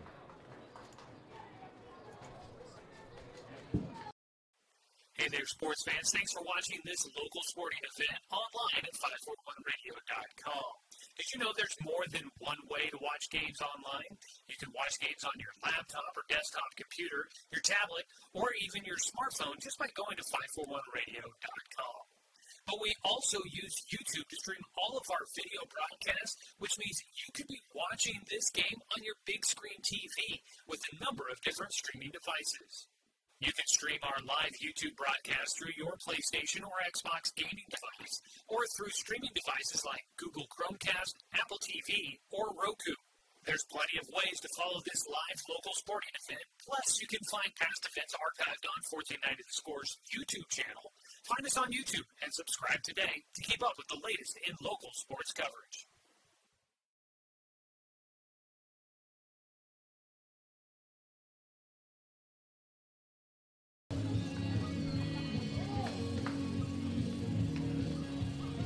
We head to the bottom of the 6th inning. A new man taking over on the mound for the Fairfield Expos. Brian Proutz, you want to tell us about it? See if you can read my shorthand notes here. Hey, I love this. He's out of Vacaville, California, class of 2026.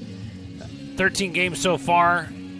This was during the high school season. I didn't put that at the start of my notes there. Okay, Sorry. well, he was 4-6 with a 2.75 ERA over 51 innings, but 56 strikeouts and 9 walks in his high school season. That's a good ratio. It's dandy. The day is done for Kolakowski.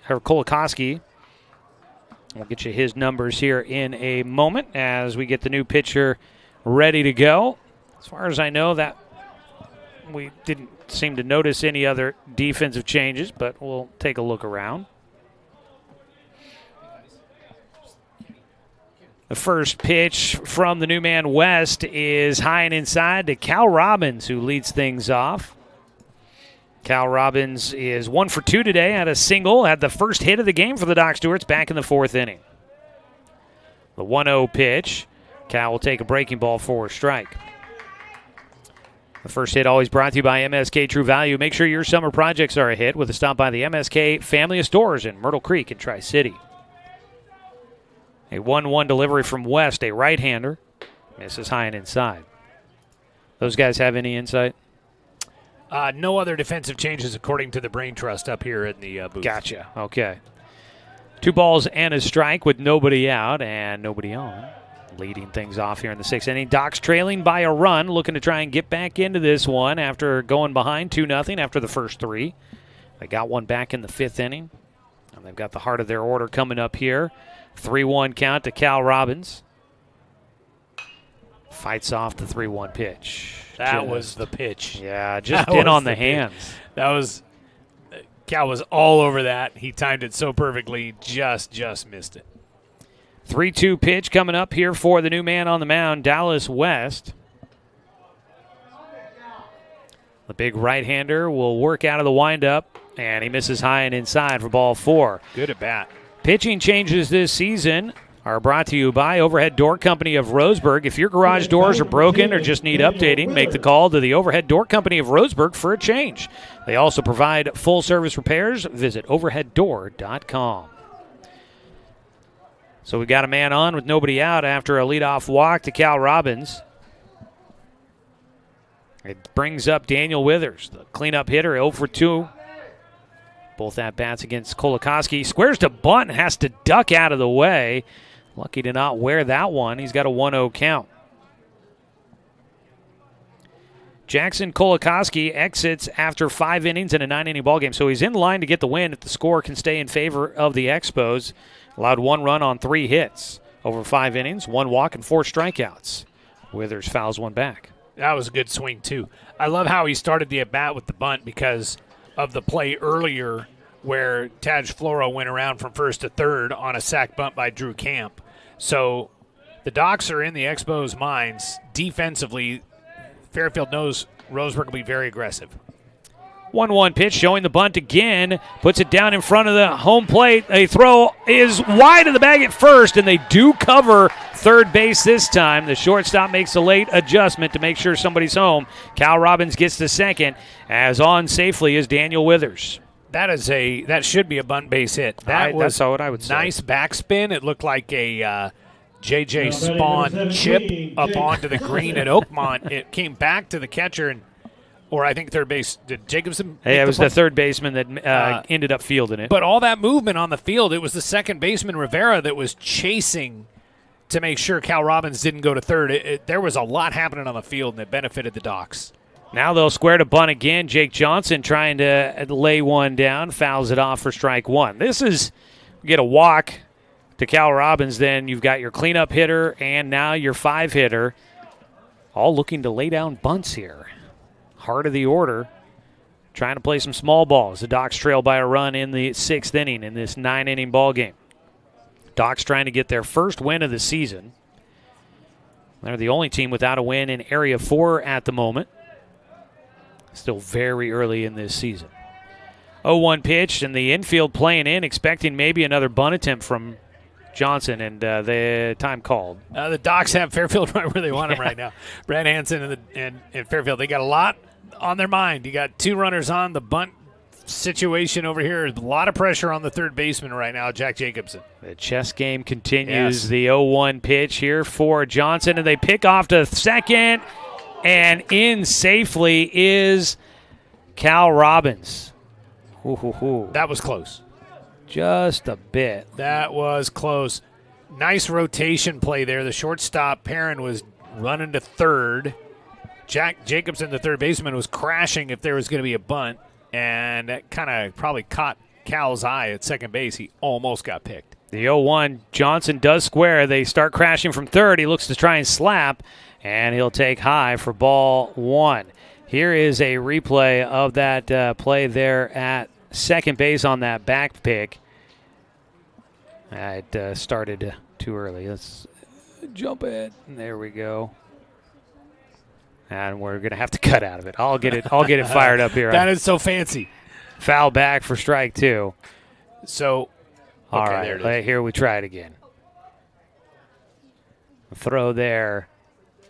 Nah, he was in. Cal got fine. That hand in there, that one hop in. Fine. Great call at second base. Definitely made that close. It's a 1-2 count right now for Jake Johnson at the plate.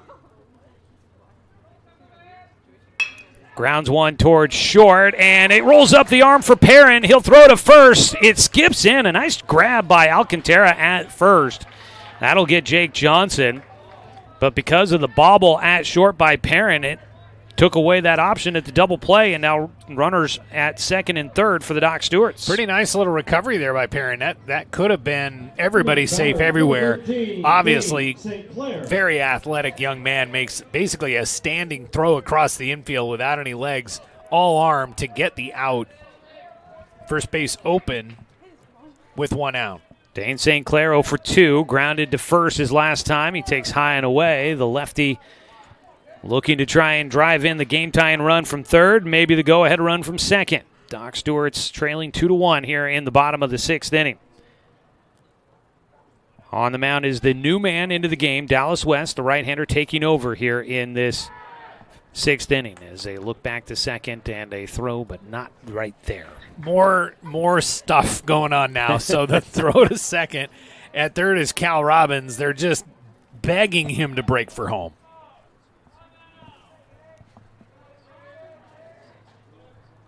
The 1-0 pitch fought off by St. Clair, a 1-1 count.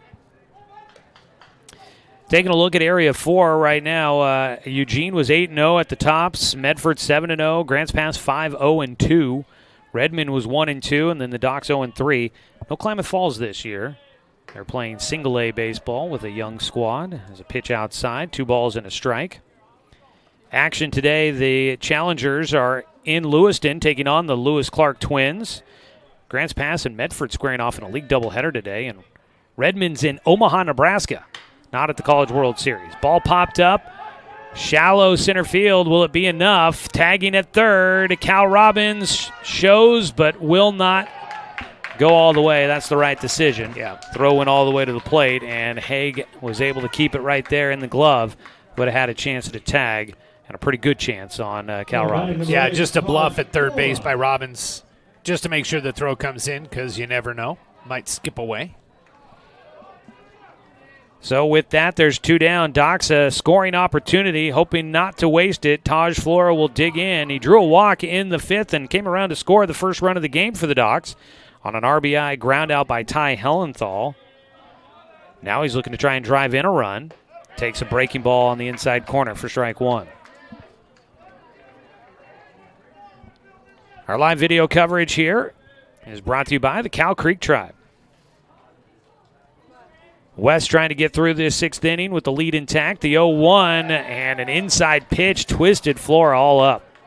Yeah, he was kind of checking his swing defensively, and if he did hold the swing, he went around because he rotated his shoulders around, and the barrel of the bat definitely crossed the plate. 0-2 West, one pitch away from getting through this, leaving two in scoring position. And Flora will call time.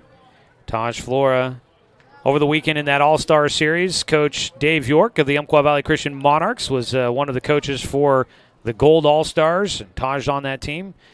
Coach York saying that Taj had a couple of big knocks in that series, looking for one here. He fouls off the 0-2.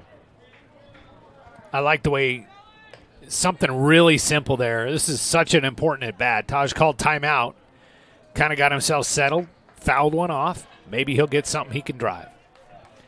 We'll do it again on the 0-2 pitch with 2 down and 2 on in scoring position for the Doc Stewarts, bottom of the 6th.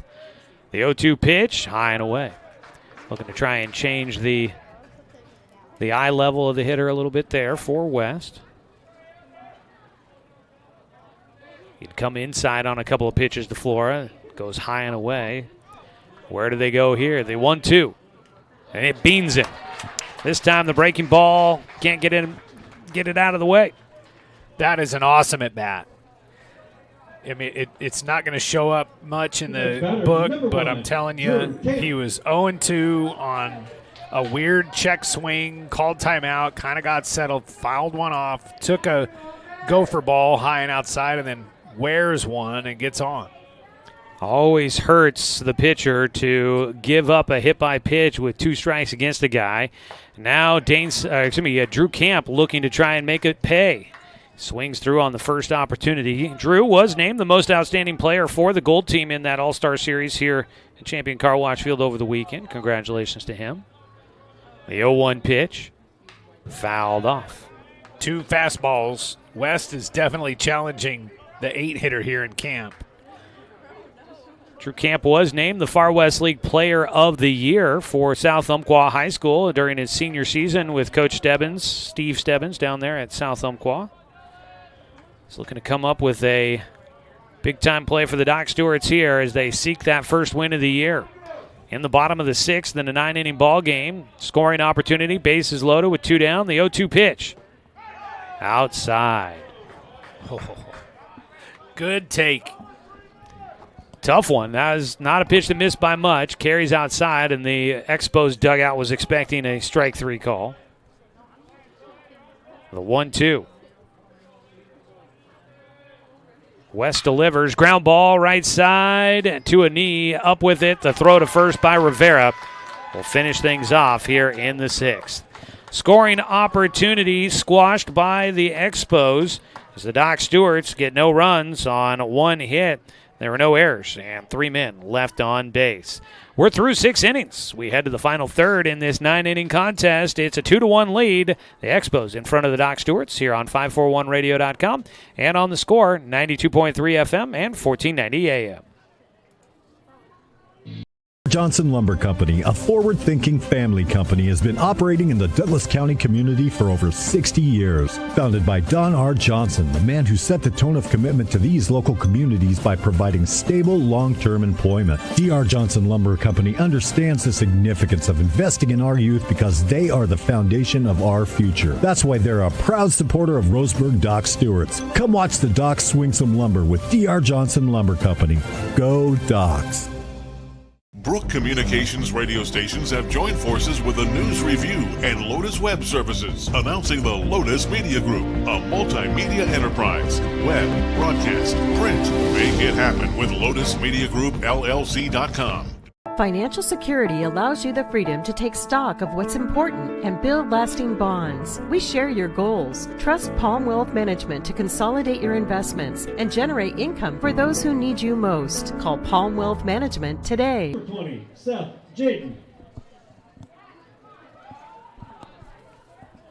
Top of the 7th inning here at Champion Car Wash Field. Danner Wirtz still tossing for the Doc Stewarts. Will fire one outside against Seth Jaden, the leadoff man for the Expos. Starts off with a 1-0 count. Jaden is 0 for 2 in the game. A couple of ground outs. Takes on the inside corner for strike one. 1-1 count. Today's game brought to you by Roseburg Country Club, established in 1922, offering an 18-hole course with excellent year-round playability. Find out more at roseburgcountryclub.com. Breaking ball for strike two.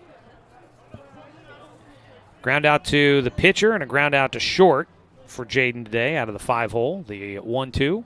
Swing and a miss. What a way to start things off here in the 7th inning for Danner Wirtz, who has his second punch out of the day. Wirtz is staying really strong. And in a 9-inning game, obviously you can stretch a guy out. I mean, no need to probably this early on, but I think this is a really, really good outing. Obviously you want him to finish it out strong. The esteemed Luke Robbins walks by. Didn't catch his attention there. Older brother to Cal Robbins. Doc Stewart, Eli. I wonder if he played in the alumni game last night. 0-1 pitch, in for a strike two for Danner Wirtz. He was a Doc's last year. He's focusing on football as he gets ready to head off to College of the Siskiyous to play some football next year after graduating from Roseburg High. 0-2 count here. Danner Wirtz delivers a ground ball towards short, charging in. Backhand throw across the body is high, and it sails by. And on safely will be Ethan Thompson. Paxton Burke made one of those plays earlier in the game. This time just airmails it to Jake Johnson at first. It was to his right to start with and then kind of was dying. It wasn't hit very hard at all right off the end of the bat. Actually, Ethan Thompson was kind of fooled by it. And so that was a long way to go for Paxton, and he made a pretty good effort across the infield. I hope that goes down as a hit. They're calling it a hit over there. That's good. That's why I said it that way, nice and loud. A bunt laid down. Wirtz will field. His throw to first will not be in time. Up to second base goes Thompson. It's a bunt single for Jack Jacobson. Oh, I got to erase I put it down as an error. None of us are the official scorers. I don't know if anybody technically is. That's going to be a base hit. Beats out the throw to first. It's the guy in the dugout who's keeping stats. That's the one that it matters. One out, a couple of base knocks on the infield for the Expos here. And that'll prompt a visit out to the mound for A.J. Doolittle, the pitching coach. Things had just suddenly sped up on Dallas. On Danner. And like I was just saying, he's pitched his brains out. And he's doing great. And now these two, like a fool me once kind of a thing off the end of the bat for a base hit, and then a perfectly executed bunt for a base hit. So you got the 8-9 hitters here. I have a feeling the message was, hey, you got these two guys. Let's get them out. You need one ground ball. You're doing great. Docs do have an arm throwing in the bullpen. Ground ball left side, and able to keep it on the infield is Paxton Burke. That was a great play to definitely save a run. I don't know if they would have challenged it with Drew Camp charging in. That ball wouldn't have been fielded too deep in the outfield, but Paxton Burke makes sure that ball not going to drive in a run as A.J. Perrin will get on with a base knock. That's 3 hits on the infield to load him up. Yeah, nothing's been out of the infield at all. Excellent hustle there by Burke. Again, just a seeing eye ground ball that was slow enough for him to cover a ton of ground and get to it. I don't know if Hansen would have wheeled the runner at third. Ground ball up the middle. There it is. A chance to turn two. Burke steps on the bag, throws to Johnson, and that will finish things off in the top of the 7th. Docs get out of it with their third double play of the ball game. This time it was Burke taking it on his own as he will turn it up the middle, and the Docs escape the scoring chance by the Expos. We will head to the bottom of the 7th. It's still a 2-1 ball game. No runs on 3 hits. There was no errors for the Doc Stewarts, and 2 men left on base. We will go to the bottom of the 7th. It's time to stretch here on 541radio.com and on the Score, 92.3 FM and 1490 AM. My wife and I moved to Oregon to raise a family, set our roots, and to have a lot of fun outdoors. We quickly realized that we needed a truck or a rig for the projects that we were doing in our backyard. When we were looking to find a place to finance our truck, we asked our patients, and everyone recommended Cascade Community Credit Union. It was so easy to work with Cascade. Everything was done via email, phone, and we didn't even need to go in. I can't wait to finish up the projects in the backyard go on more adventures in our truck with our boys, and I look forward to working with Cascade again in the future. Brook Communications radio stations have joined forces with the News Review and Lotus Web Services, announcing the Lotus Media Group, a multimedia enterprise. Web, broadcast, print. Make it happen with Lotus Media Group, LLC.com.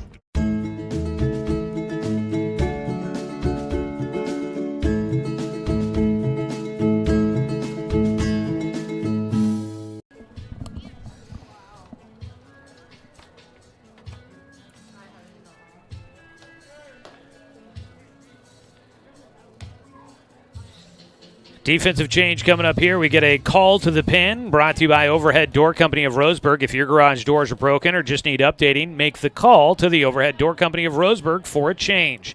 They also provide full-service repairs. Visit overheaddoor.com. Tegan Gonzalez, a right-hander, will take over. And he fires high and outside on the first pitch to Ty Hellenthal. Yeah, Tegan out of Diablo Valley College, Vacaville High School, graduated in 2024. The 1-0 pitch. Hellenthal will lift that one right side, but it'll drift foul for strike one. I don't know if these are... That's from his first year there at Diablo Valley College. Okay, yeah. There you go. So one start, 1-1 with a save, 20 innings, and 8.41 ERA as a freshman, 17 strikeouts, 13 walks. He's got a 1-1 delivery to Hellenthal for a strike. He's 5'10", 185, and throws with everything he has coming off the mound. Third righty on the mound. He takes over for Dallas West, who goes just the 1 inning, allowed no runs on 1 hit, 1 walk, no strikeouts, and 1 hit batter. The 1-2 pitch outside to Hellenthal, who is looking for his first hit. He is 0 for 2, but does have an RBI and reached base on an error, so he's been productive out of the 9-hole, just hasn't gotten a hit. His 2-2 is low and outside. It'd be really good to get the 9-hitter on base, down 2-1, getting down here to the last few opportunities to try to tie this thing up or take the lead. 9-inning ball game. We're in the bottom of the 7th. Hellenthal takes ball 4. Boy, I was not sure what the outcome of that was going to be there, but that pitch must have been just below the knees, and a walk issued for Hellenthal. Third walk in the game for the Docs batters. I do want to make note that last top half of the 7th inning, there was a pinch runner that came in. I want to give him at least acknowledgement. Jack Armstrong came in to run. He was stranded at third. Now looking to bunt, Paxton Burke will take a pitch high and outside as he pulls the barrel back for a 1-0 count. He came in, Armstrong came in to run for Ethan Thompson, the DH. So we'll see how that kind of maybe affects things. 1-0 delivery here for Burke. He shows a bunt again, looks to drag it, but it goes back to the mound. His throw goes into center field.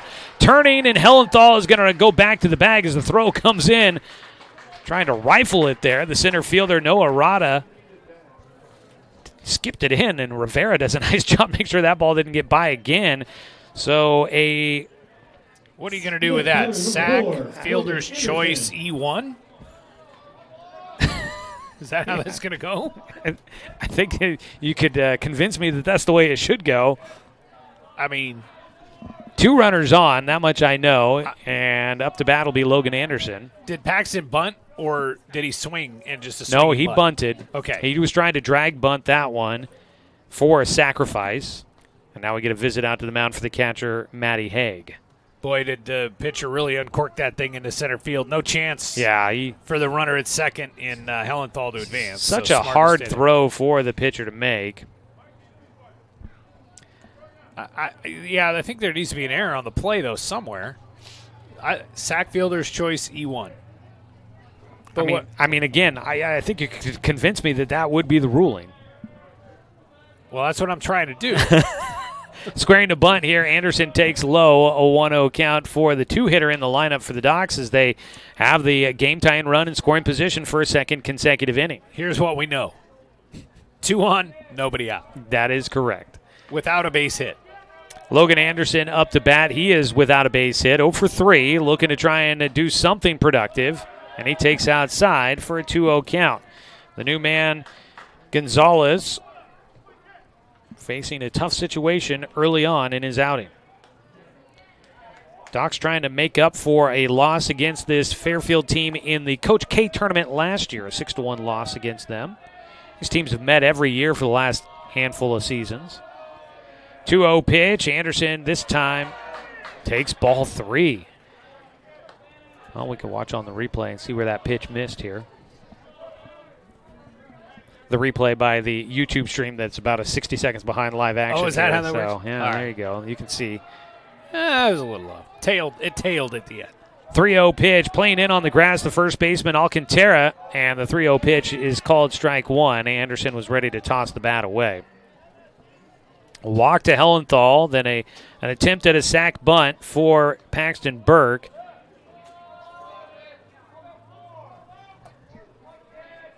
The 3-1, they still play in on the grass. Anderson looking at ball 4. Watched it closely with an eagle eye, and it goes in low and outside of the right-handed batter.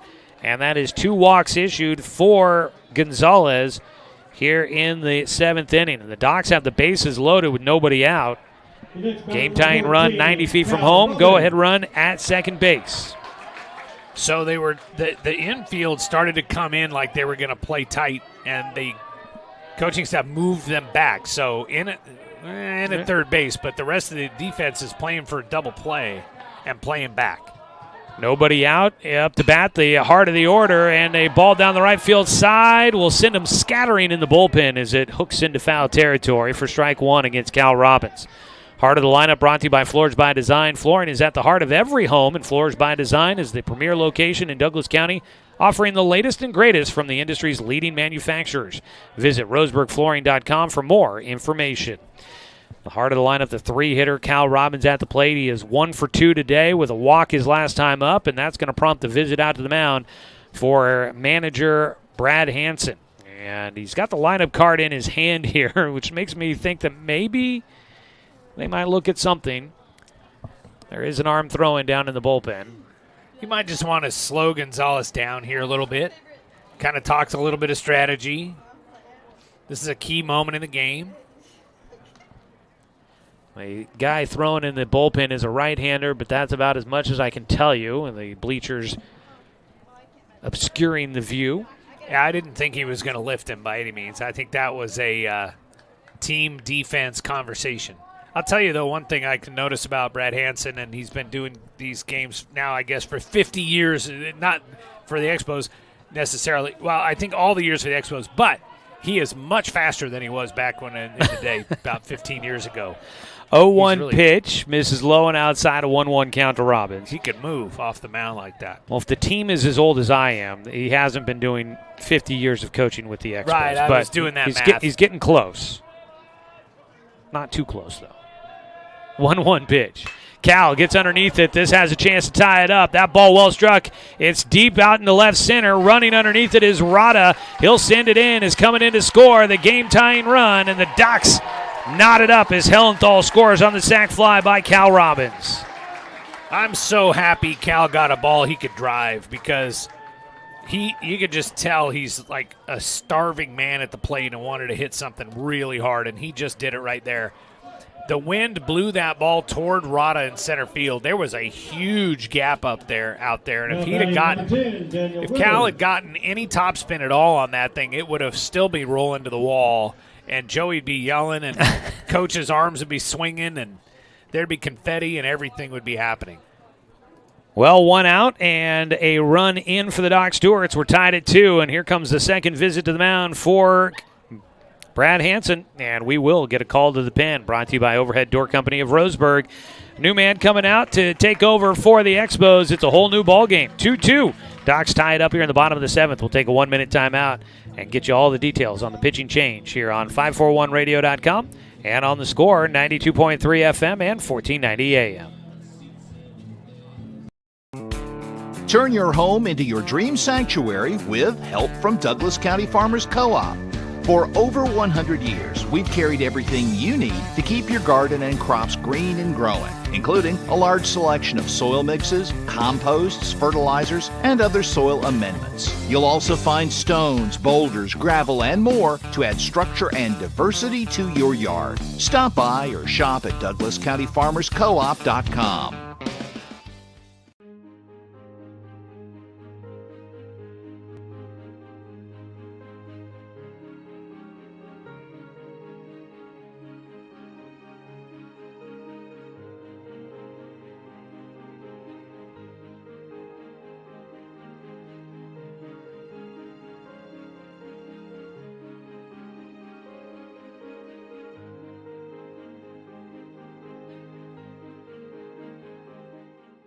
Will not.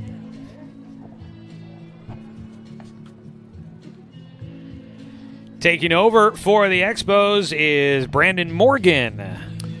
Brandon Morgan is a right-hander, 5'10", 170 pounds, recent graduate of Vanden, I'm assuming, high school. Yep, as far as I know. He likes to hunt and fish and play video games with his friends. He also hopes to become a professional baseball player, and he appreciates his parents and his teachers for helping him get this far, according to the bio work that I did before the game. I was going to say, glad to see that the standard answers have not changed in the 15 or so years since we handed this off from you to me. No, actually, they may actually have a bio about him. You do have the Expos program over there. I short-arm that a little bit. No matter what his interests are, Morgan right now interested in trying to get his team through this with a tie ball game. It's 2-2, and leading things off against a new man is Daniel Withers, who will take a pitch for ball one. Brandon Morgan inherits runners at second and third and just one out. They play with the infield in, looking to cut off the run at home. The 1-0 pitch to Withers outside. 2 balls and no strikes. As the Docs have fought back from a 2-0 deficit, gave up 1 in the first, 1 in the third. They were down 2-0. They got one back in the fifth and get one here in the seventh to tie it up. 2-0 pitch from Morgan. Withers sends that one in the air and out of play. Well, I mean, I could read you his cell phone number. It's in the program. Wow. Look at that. All the cell phone. If you want the digits of any of the guys, there they are. If you're into that. Who needs dating apps when you have a baseball program to impress all the young ladies in the stands? I'm sure that's the intent. 2-1 pitch. Oh, look out. Ducking out of the way is Paxton Burke, the runner at third, and flailing out of the way, the third base coach Justin Bennett down there. With the home game here, Cody Walton, I think he was not with the team in the doubleheader at Portland. He's over in the first base coach's box right now. The 2-2 to Withers, high. With Walton back with the team here at home, he is at first base. We had Coach Tim Cair was one of the coaches on the bases up at the Barbers on Saturday. But he's in the dugout calling the shots in his first year leading this team, looking to get his first win. The 3-2 to Withers is high for ball 4. Bases are loaded with 1 out in the 7th. Third walk issued here in the 7th inning. Bullpen allowing the Docs to stay in this one. I mean, there's been more excitement for the Docs in this game with just 3 hits. Here's another inning where the Docs have scored a run and now have the bases loaded without a hit. They'll look to try and get something big here out of Jake Johnson. Bases loaded, just 1 out. And the 5-hitter takes high and tight for ball 1. Right now, Morgan's struggling just to kind of dial it in and find the strike zone, and Brad Hansen thinks the same thing I did. He's calling timeout to head out there. Jake Johnson, the 5-hitter, is up to bat. The on-deck hitter is Dane St. Clair, who would have a chance to try and hopefully do some more damage. The on-deck batter is brought to you by The Blind Man. If you're feeling the heat when you're on your deck, contact The Blind Man, a Hunter Douglas gallery dealer in Roseburg. They can help you with several patio shade options to beat the summer heat or other design options for your home. Visit blindmanroseburg.com for more details. What a game. I mean, early on, Fairfield had the Docs already on the ropes and had Danner Wirtz in trouble with bases loaded, nobody out in the third, and I mean, there were just white jerseys everywhere, and the Docs have dodged a couple of tight spots. They've turned 3 double plays. Danner finished very strong. That was great. And now here they are. This is just a grindy kind of game. I think it's one that the Docs are learning a little bit about themselves just collectively as a team right now. I think it's great. Been a long bottom of the 7th right now. This is the 6th hitter to the plate for the Doc Stewarts. Danner Wirtz hasn't officially been lifted from this game, but kind of feels like that might have been the end of the run after 7. We'll see how things go as we get to the 8th. The 1-0 pitch here to Jake is back to the netting for strike 1. Did see an arm warming up for the Docs in the bullpen during that top half of the 7th. I didn't catch who it was, but Docs did have somebody warming up, not throwing anymore. There is still activity going in the bullpen for the Expos, as their bullpen has gotten into a little bit of trouble here in the 7th. A 1-1 pitch to Jake Johnson with the bases loaded and 1 out. That pitch bounces, gets away, and coming in to score will be Paxton Burke, and the Doc Stewarts will take the lead in the 7th inning. Wild pitch. That thing was outside. Skipped to the plate. Haig reaching for it. Couldn't wrap it up, and it kicked away from him almost all the way over to the Fairfield dugout. So another run without the benefit of a hit. Yeah. The Docs will take it. They lead it 3-2 now. Rallying all the way back from that 2-0 deficit. On the mound, Morgan. The 2-1 pitch. Outside, and a stab at that one for Haig behind the plate. Almost looked like it was just about to pop out of the glove. Infield's drawn in again. First base is empty. Shadows creeping out of that left field corner. Wind blowing across the diamond. Temperatures in the upper 60s. The 3-1. Jake takes one on the outside corner for a called strike 2. Daniel Withers at second base is halfway to third. He is past the shortstop who's on the green part of the turf here at Champion Car Wash Field. A base knock will score 2 with him that far off. Biggest lead in the history of leads. Second baseman does go to hold him on a bit, so he retreats. The 3-2 to Jake is fought off. Good defensive swing. Nice, juicy fastball right over the plate. While I have everybody's attention here in this one, I want to remind folks, coming up tomorrow morning, Oregon State baseball, 11 a.m., elimination game against Louisville. You can catch it on The Score, 92.3 FM and 1490 AM. Your home for the Beavers. All right, back to action here. Full count pitch once again to Jake Johnson.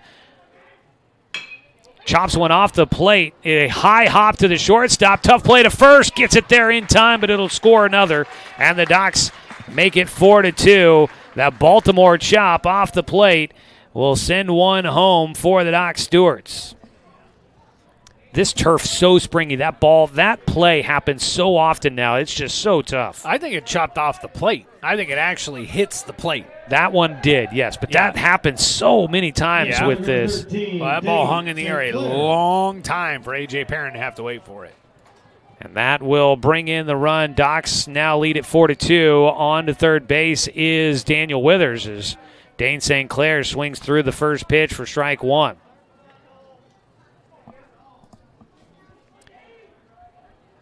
Another 6-3 put out there for Jake Johnson. He's 1 for 4 in the game. 0-1 pitch for Dane St. Clair. He's 0 for 3.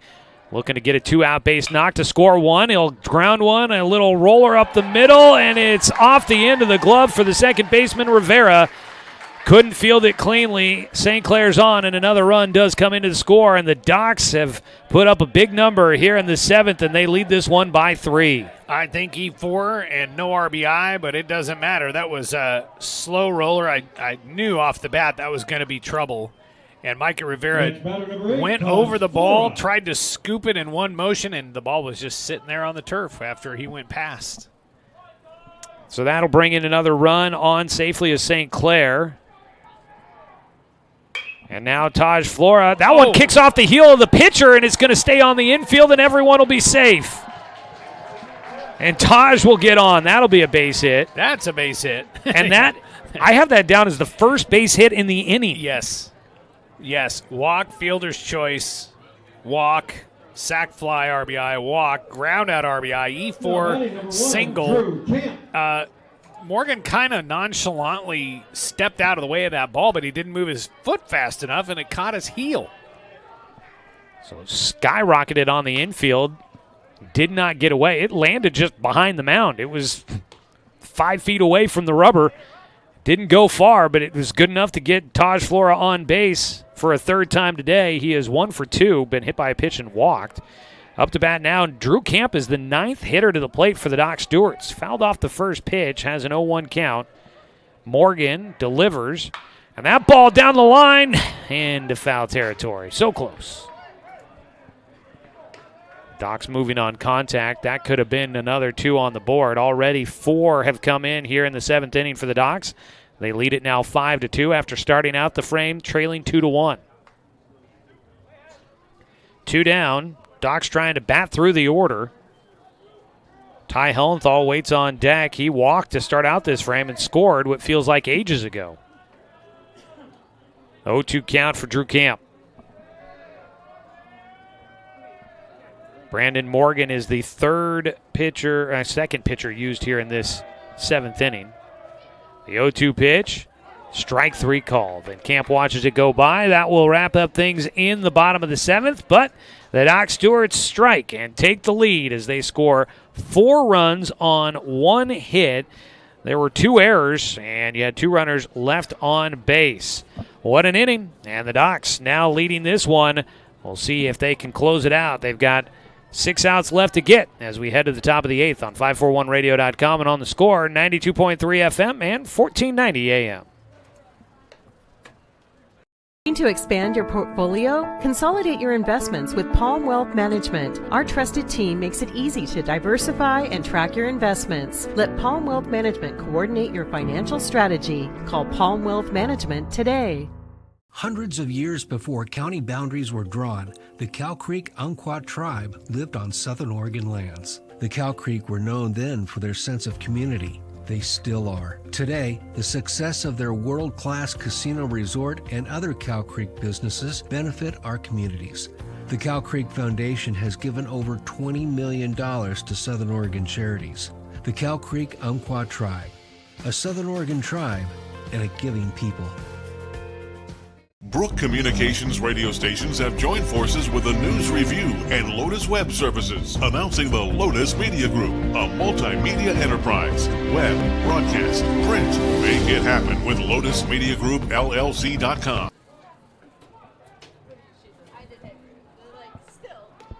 We do get a call to the pen for the Roseburg Doc Stewarts here to begin the 8th inning. It is Cam Hartzell that'll take over for the Docs. Speaking of pitching changes, we want to make a correction. It was Nolan Collins pitching, not Brandon Morgan, that last half inning for the Expos. And after we got that notification, we were quick to remember that they told me that Collins would be wearing number 17, and I wrote it down and totally forgot. First pitch, Cam Hartzell sends it in, and that one got off the glove. Amos Bowers has taken over behind the plate. That one off the end of his glove, and it clips our home plate umpire, Dan Bachmeyer, who will need a second to recover. That'll give us a moment to let you know that Danner Wirtz goes 7 innings in this one. Cam Hartzell will take over. Cam, the Roseburg High School product of 2024, spent this last spring at UCC, made 4 appearances, started 1 game, threw 9 1/3 innings total, had a ERA that was above where he wanted it to be at 11.57. But he'll try to see if he can get the Docs through this 8th inning, and he misses low and outside, a 2-0 count. So Amos Bowers takes over for Hellenthal behind the plate. We'll see about checking in on things everywhere else. Danner Wirtz, great start for him, and he gets helped out by the defense late in this game. Not bailed out, because he pitched really well. His line is not bad, actually. He only gave up 2 runs. So why would his line be terrible, right? As the 2 runs low and outside for ball 3. 7 innings. I have 5 hits, 2 runs. I think both earned. Walked 1, struck out 2. What a job. I think he might have given up more hits. So pitch in on the 3-1 for a strike. I had 2 hits in the first, 3 in the third, and then 3 in the 7th. Yeah.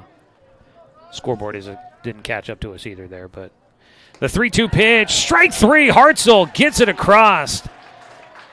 Works his way back into that one, and he'll strike out. It's Noah Rada that led things off. Worked deep into the at-bat, and Rada takes strike 3. Second time that he has struck out looking here today. First strikeout victim for Cam Hartzell. 1 out. Up to bat, the 2-hitter, Mikey Rivera. Takes a breaking ball low from Hartzell. So his line is even more impressive. 7 innings, 9 hits. Is that what we decided? 9? 8? 8 hits? But 2 runs with all that traffic out there. Yeah, really did. Only ended up, I believe, walking 1. Yeah. And he had the 2 strikeouts. So, yeah, really nice outing there for Danner Wirtz. Ball hit left side. Will split the shortstop. And into second base. No, sorry, that's the umpire running out that direction. Into first base, a base knock for Mickey Rivera as he hits a line drive to left field. 3rd hit in the game for Rivera. And 1 on. Yeah, Rivera 3 for 3 with a walk. 3 hits, a double. Puts a man on at first for the clean 3-hitter. Bryce Alcantara takes low for ball 1.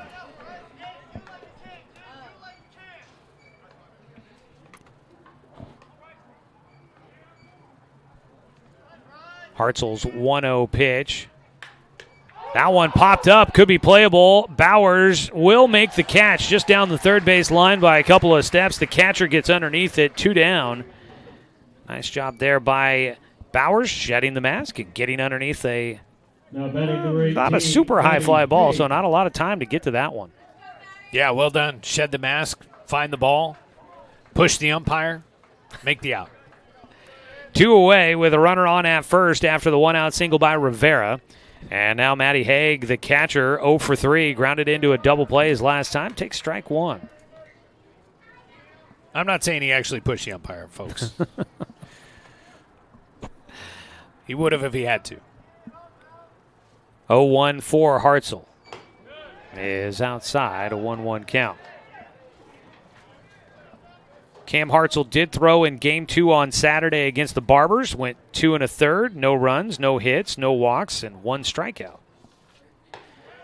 Fires in a strike on the 1-1. Must feel good to get to the summer, clean slate. Pitched last year for the Docs. Yeah. Can come out, show what you've learned, short season, that kind of stuff. The 1-2. Popped up left side. That one's going to head to the bullpen. Chasing after it. Cal Robbins will not get there in time as it hops over the fence and into the parking lot. Stays a 1-2 count. Hartzell got the opportunity early in the season with the Umpqua Riverhawks. Kind of battled some stuff. Mentioned the ERA up over 11. Not where he wanted it to be. But they had some faith in him early on and ends up getting a chance. Didn't quite work out. That jump to the next level. But like he really explained a lot that was an opportunity for him to learn and grow, and I really like the mindset for Cam Hartzell coming into this summer. He's got a 1-2 pitch here as he faces the cleanup man, Haig, and the breaking ball outside. It goes to 1-2. Sorry, 2-2. It goes from 1-2 to 2-2. Our live video coverage here at today's ball game, if you're not watching it, you can at 541radio.com. It's brought to you by the Cow Creek Tribe. There's a pitch outside on the 2-2, and it goes full. You can also watch it on our YouTube channel. Search 1490 The Score on YouTube. Watch it with us there. Make sure you hit that subscribe button, and you can get notifications when we go live with another broadcast of Docs Baseball here on The Score. Full count pitch with 2 out and a man at first. He takes off running, and the pitch is fouled back. I was searching YouTube for Dr. Stewart's. I would hope that there's maybe a something would rapper come named up. Doc Stewart's, and then I saw somebody's done a feature on the history of American Legion Baseball. Well, this is the 100th season of American Legion Baseball. Well, there's an episode on Roseburg. Oh, well, it I just may showed have to do a search. Again, the 3-2. Grounder up the middle. Burke, instead of going to second, will throw to first. Jake Johnson gets back on the pillow and makes the final out. So that'll do it for the 8th inning as the Doc Stewarts with Cam Hartzell on the mound get through it. No runs, 1 hit, no errors, and 1 man left on base. We'll head to the bottom of the 8th inning. Docs leading this one 5-2. They are closing in on the first win of the season, looking to add some insurance here on 541radio.com and on The Score, 92.3 FM and 1490 AM. Hey there, sports fans. Thanks for watching this local sporting event online at 541radio.com. Did you know there's more than one way to watch games online?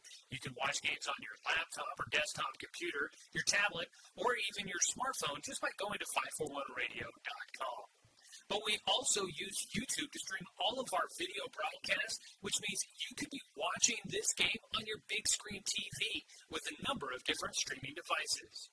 You can stream our live YouTube broadcast through your PlayStation or Xbox gaming device, or through streaming devices like Google Chromecast, Apple TV, or Roku. There's plenty of ways to follow this live local sporting event. Plus, you can find past events archived on 1490 The Score's YouTube channel.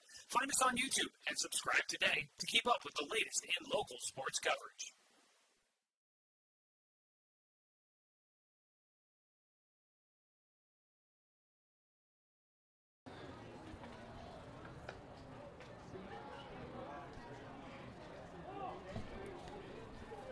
Head to the bottom of the 8th inning. It's another call to the pen brought to you by Overhead Door Company of Roseburg. Nolan Collins, who we didn't get a chance to acknowledge enough during his outing because we had him misidentified. He will go 2/3 of an inning and now gives way to Ezra Marcano, who will take over on the mound out of Vacaville. Yeah, straight out of the book. The Expos program. 5'11", 125. Graduated from Vacaville High School here in May. But also an 80-plus mile-per-hour fastball. That according to one of the online recruiting sites that was able to locate. Oh, really? Actually, no, that might have been from an ex-post saying that he was consistently sitting around 80 miles with his fastball. So you take all of the information you can gather with a grain of sand. As a fly ball in foul territory will be tracked down by Jack Jacobson, and that will get what might have been a new batter. Yeah, I was going to say, Amos had come in for Ty Hellenthal, and he gets an at-bat, but unfortunately flies out in foul territory, one away.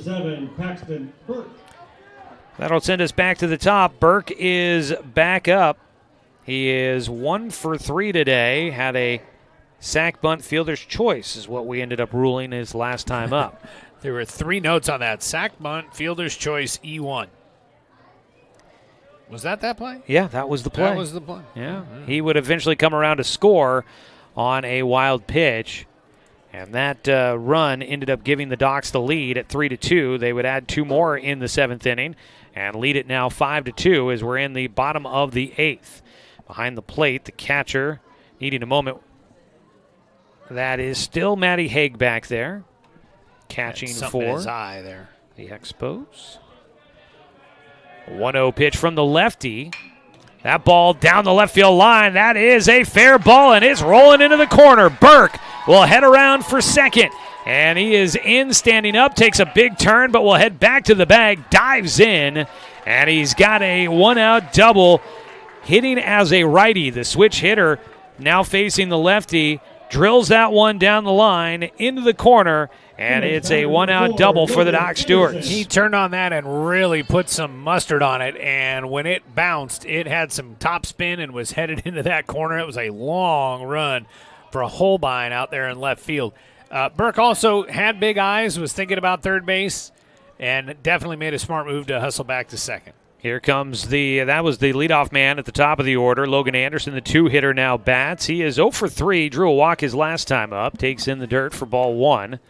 Today's ball game brought to you by Palm Wealth Management, a member of D.A. Davidson & Company, member SIPC. And by Gibbs RV Superstore, you got to get to Gibbs, where RV means real value. The 1-0 pitch.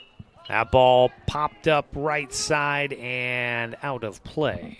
Let's go ahead and pause 10 seconds for station identification. This is Doc Stewart's Baseball here on The Score.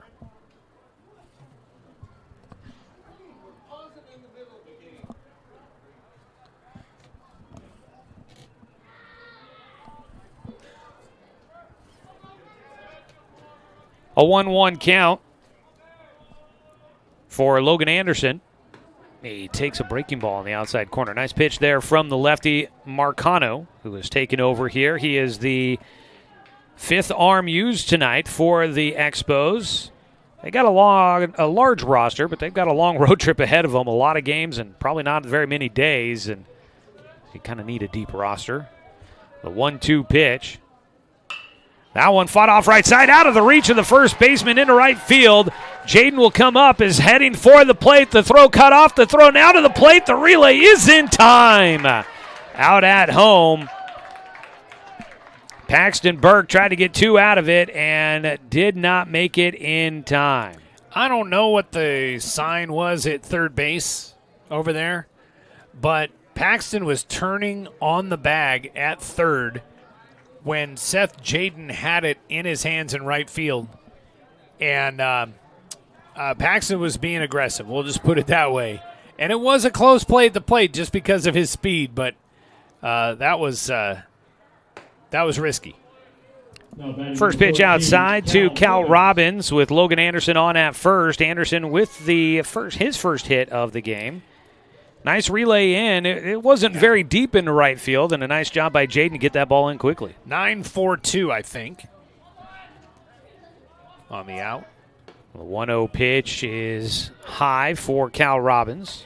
And I said it was risky. It was aggressive. It's risky getting out of bed. That's risky. What he did was aggressive, and that's what you want. 2 away, a 2-0 count here to the 3-hitter Cal Robbins. Cal takes low and inside, a 3-0 count. And that was a great relay. It was an excellent throw. Those guys played it to perfection, probably in right field. I'm thinking Jaden was watching third base to see if Paxton was going to go, and when he did, his eyes lit up.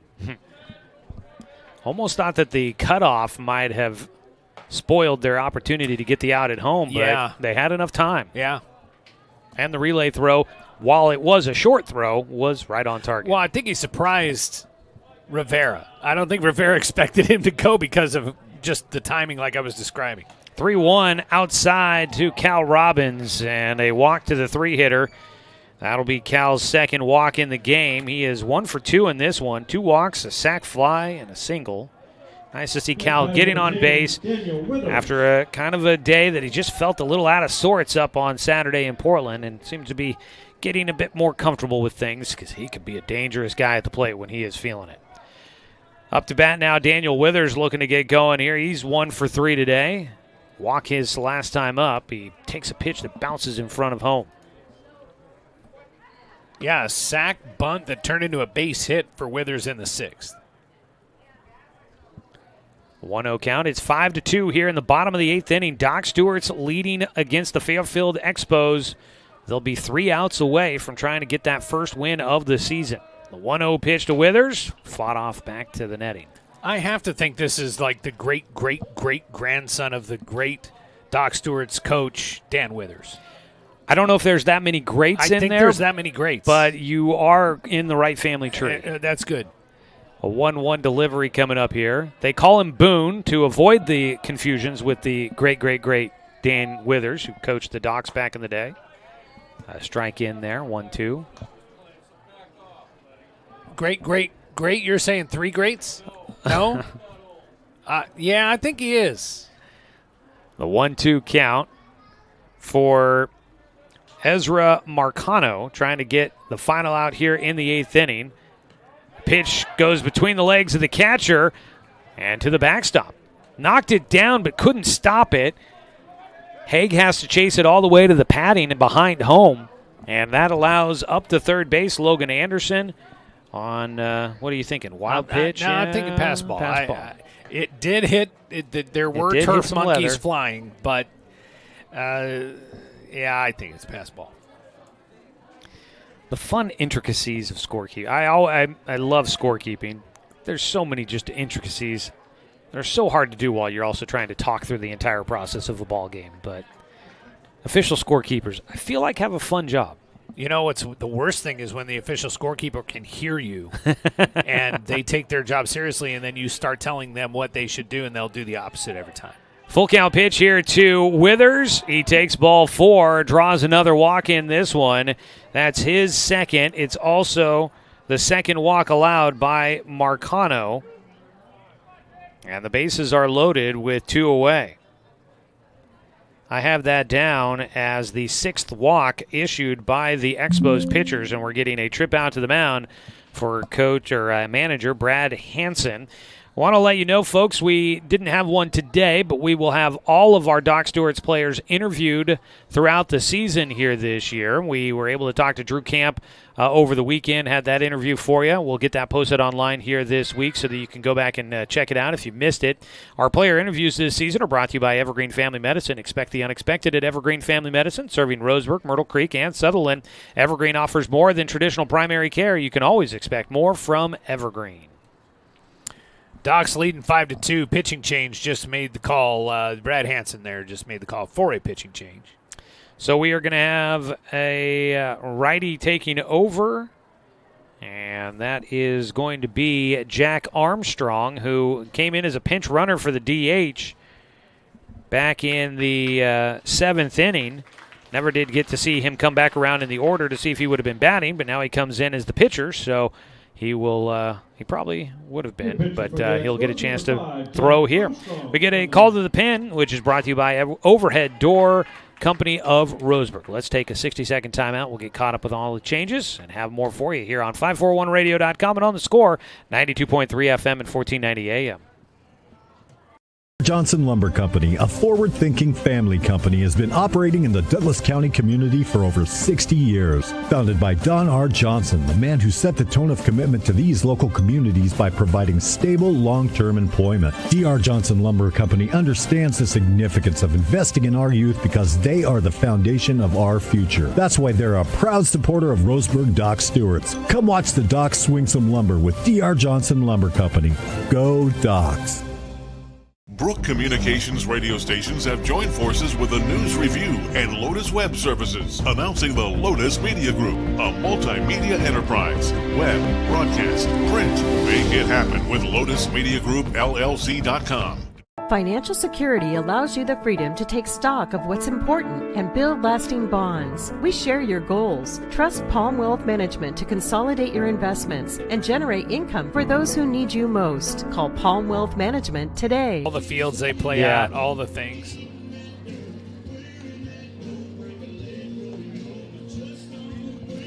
So the new man on the mound is Jack Armstrong for the Fairfield Expos. Yeah, he will graduate from Vanden High School next year in 26 games at high school this year.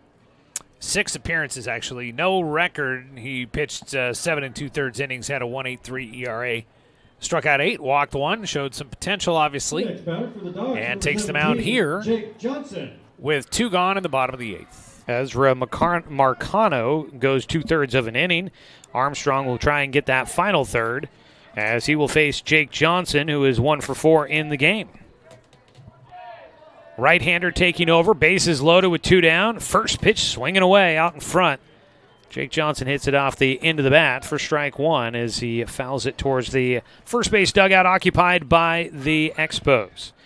Haven't had a chance here, but and this is probably not the opportunity to do it at this point, but curious about your feelings about the way the field looks. But 0-1 inside, a 1-1 count. You called games. Give people that maybe don't remember your timeline. Yeah, well, 93 to 95 I was here and then came back in 02. A 1-1 delivery for Armstrong. Jake fouls off another one. According to the back of my baseball card. Came back in 02 and did Docs and Roseburg High and all the stuff that we normally end up doing on the radio till about 2013 or 14. I took over for you after the 2013 football season, I believe it was. Yeah. The 1-2 pitch from Armstrong. That ball popped up again for Jake, and it will get out of play. So you've seen a lot of baseball here, covered a lot of games. You called this place home for a while, as you kind of tend to do when you go from Roseburg baseball season into Doc's baseball season. You spend most of your year here. This place has had some upgrades. Yeah, I remember a couple of times about UCC talking about bringing back baseball and playing here and doing upgrades. I never thought it would happen. It's been exciting. It's been a lot of fun to see all the development. The 1-2 pitch from Armstrong. Jake again pops one up. This might be playable towards the dugout, up against the fence, and he makes the catch.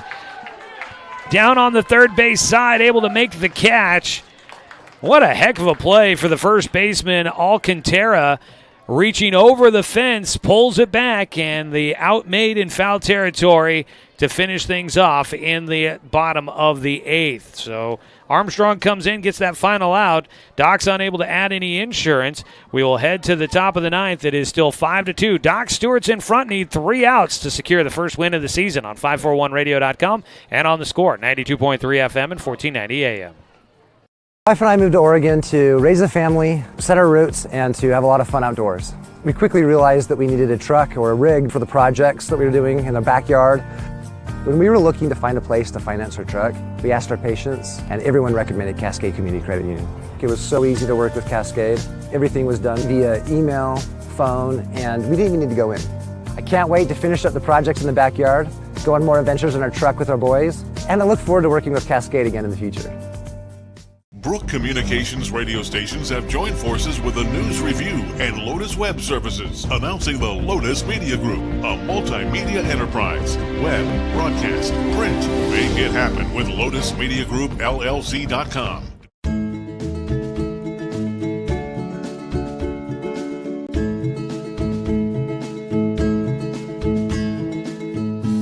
To lead off the top of the 9th inning, number 20, Seth Jaden.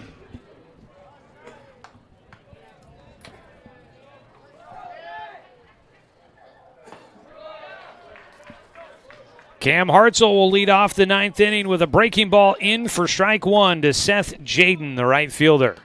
Takes low and outside, evens up things at 1 ball, 1 strike. Today's game brought to you by McClendon Smokehouse, a family-owned smokehouse meat shop offering a wide selection of plus fresh produce, baked goods, and a general grocery selection. Stop by on West Harvard Avenue.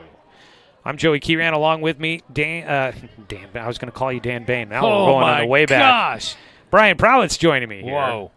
What an honor. That ball down the right field side. First citizen. Yeah, first citizen Dan Bain, that is for sure. He's got his name on a plate down there, by the way, on that big mound over there. Well, I think there's time to get you one before you head out. I don't know. The campaign's been going on a long time. 2-2 count for Cam Hartzell facing Seth Jaden, time called. Trailing by 3, the Expos down to their 5, 6, and 7 hitters. The 2-2. There is strike 3. Got him with the hook. A strikeout looking for Jaden. That is his second strikeout in the game, and the second strikeout for Cam Hartzell. As Jaden walked back to the dugout, he held his hand across his chest, saying that ball was this high across the plate. But his vote didn't count. Caught it on the replay a few minutes or a moment after on the YouTube channel here on the iPad, and it was good breaking ball. It was right ball. around the belt buckle. It had a lot of movement on it. It was diving down right into the glove. Good vertical drop. A 1-0 count here for Ethan Thompson. He fouls one into the Doc Stewart's dugout. A 1-1 count. Told fans early about the turf here at the facility. Other upgrades that have been made here recently. They added some space in the dugouts. It was a 1-1 pitch. Breaking ball in for a strike. Added the fences out in front so guys could stand up on the playing surface and watch from up there. They've been working on replacing the old faded sponsor signs on the outfield fences, and those are starting to look real good out there. 1-2 pitch, fought it off. A one-hopper up the middle and into center field. Logan Anderson laying out, couldn't get to it, and Ethan Thompson, a nice piece of defensive hitting, will pick up his second hit in the game, a single back up the middle. The next batter, number 26, Jack Jacobson. Yeah, the fence looks great. There's the blue baggy kind of cover over it now, and the new signs definitely look nice. Good job, by the way, of leaving a batter's eye in center field, because those are the primo signs. You know, you could jam a bunch out there, make a lot of money. First pitch fought off, back for Jack Jacobson. Actually, I think we might have a new man batting here. Rowan Chapman, I believe. Number 25 or 26. The 0-1 pitch. Nope, it is 26, so that is still Jack Jacobson at the plate. My apologies there. He takes for a 1-1 count. Still a 3-run game, so the game-tying run's the on-deck hitter. A ground ball and booted at third by Cal Robbins. He tried to play back on it. It rolled up his arm, sliding to get to the ball. Paxton Burke knocks it down in foul territory, but couldn't pop up to try and make a throw to third, as Ethan Thompson will go first to third on the error, and moving all the way to second will go Jacobson. Hot corner. Kind of handcuffed Robbins. And then the worst thing is, off of Robbins' left hand, the ball kicked toward the dugout, or the bullpen down the line. So Paxton Burke long run. Had a 50-yard dead sprint just to get to the ball. So that gave the Expos plenty of time to rally around and sprint to the bases to get Thompson at third and Jacobson at second base. Time called now, and a huddling on the mound for the Docs as they try to get back on top of the water. So we got it looks like a new man coming up to bat here in the 8th spot. I believe that was number 1, which would be Aiden Simons. No, Simons, excuse me. Yeah, number 1. He'll bat with 1 out and 2 runners in scoring position and takes outside. So Number 1, Aiden Simons. You got to be careful here because a base hit makes it a 1-run game. And so many things have gone well for the Docs here in the last middle part of the game that you don't want to waste it here. Pitch inside for Hartzell. He falls behind 2-0 against the new batter in the 8th spot. Simons grounds one right side. This should drive in 1. Docs will get the out at first. There's 2 away as Anderson gets the ball to Johnson at first. An RBI ground out for the pinch hitter.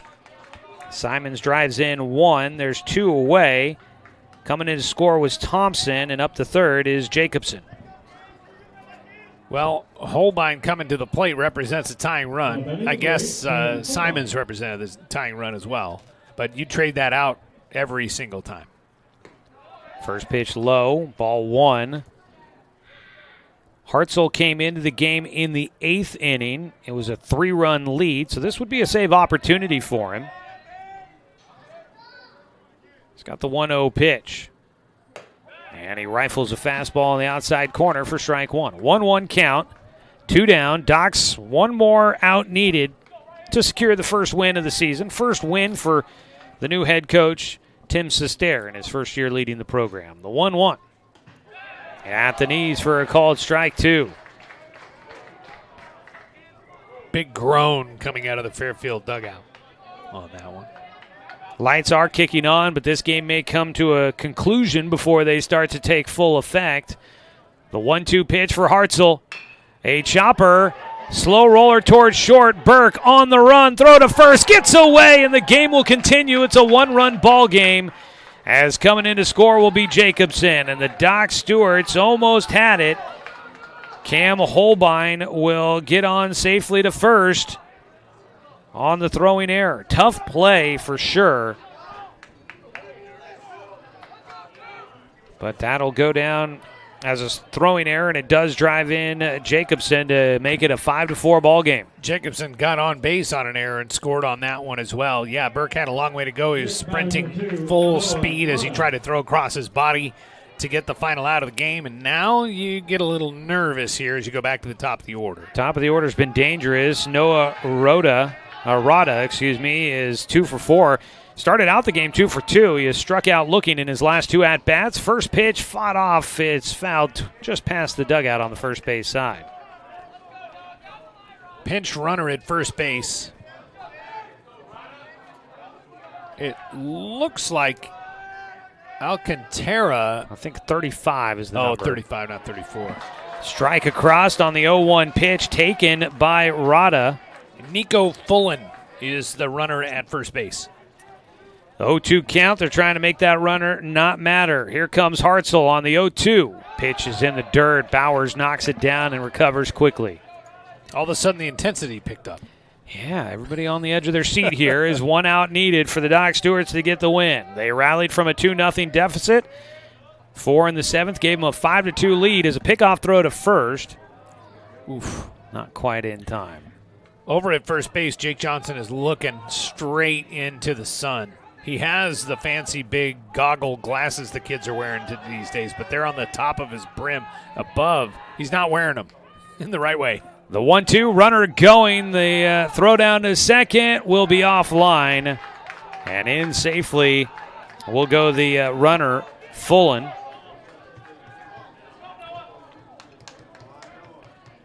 So now, man, the game-tying runs in scoring position, and it's 2-2 count at the plate for Rada. Grounds one up the middle, diving, can't get there is Anderson. The throw coming to the plate is offline, and the throw to second base will be late.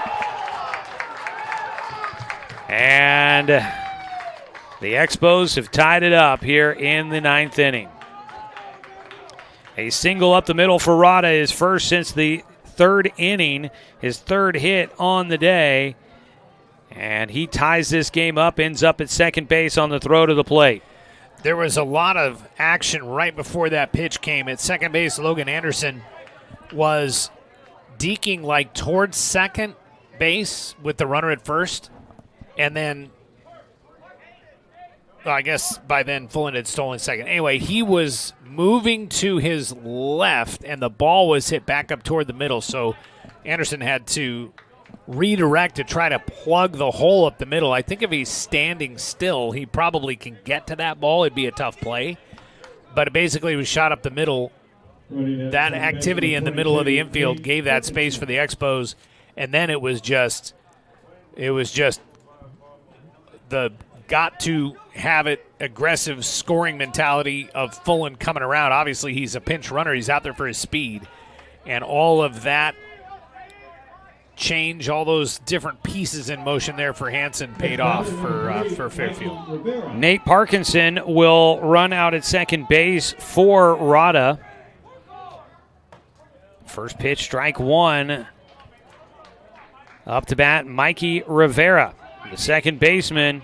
He's had 3 hits in this game and a walk. He's been on base every time. Cam Hartzell trying to get him here and send it to the bottom of the ninth where the Docs will hope to walk off with a win. Ground ball left side gets under the glove for Cal Robbins.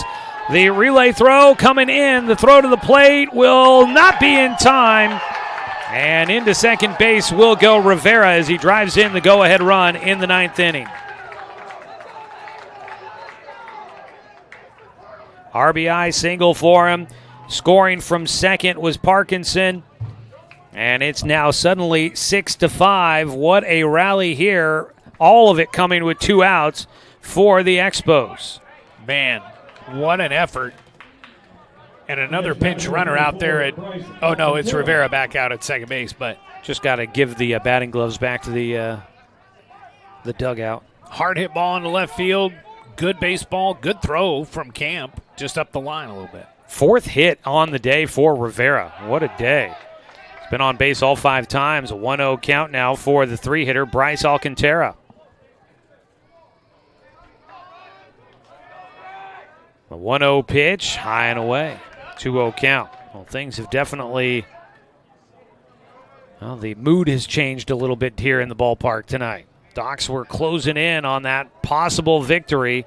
Now they got a rally in the 9th inning. The 2-0 pitch, Alcantara grounds one left side. Burke backhand, long throw across, gets it there, and we're headed to the bottom of the 9th. The Doc Stewarts will give up the lead as 4 runs come in the 9th inning, and we head to the bottom of the 9th. It's a 6-5 ball game. They need 1 to keep the game going, 2 to walk off with the win. We'll be back after a 60-second timeout on 541radio.com and on the Score, 92.3 FM and 1490 AM. Turn your home into your dream sanctuary with help from Douglas County Farmers Co-op. For over 100 years, we've carried everything you need to keep your garden and crops green and growing, including a large selection of soil mixes, composts, fertilizers, and other soil amendments. You'll also find stones, boulders, gravel, and more to add structure and diversity to your yard. Stop by or shop at DouglasCountyFarmersCoop.com.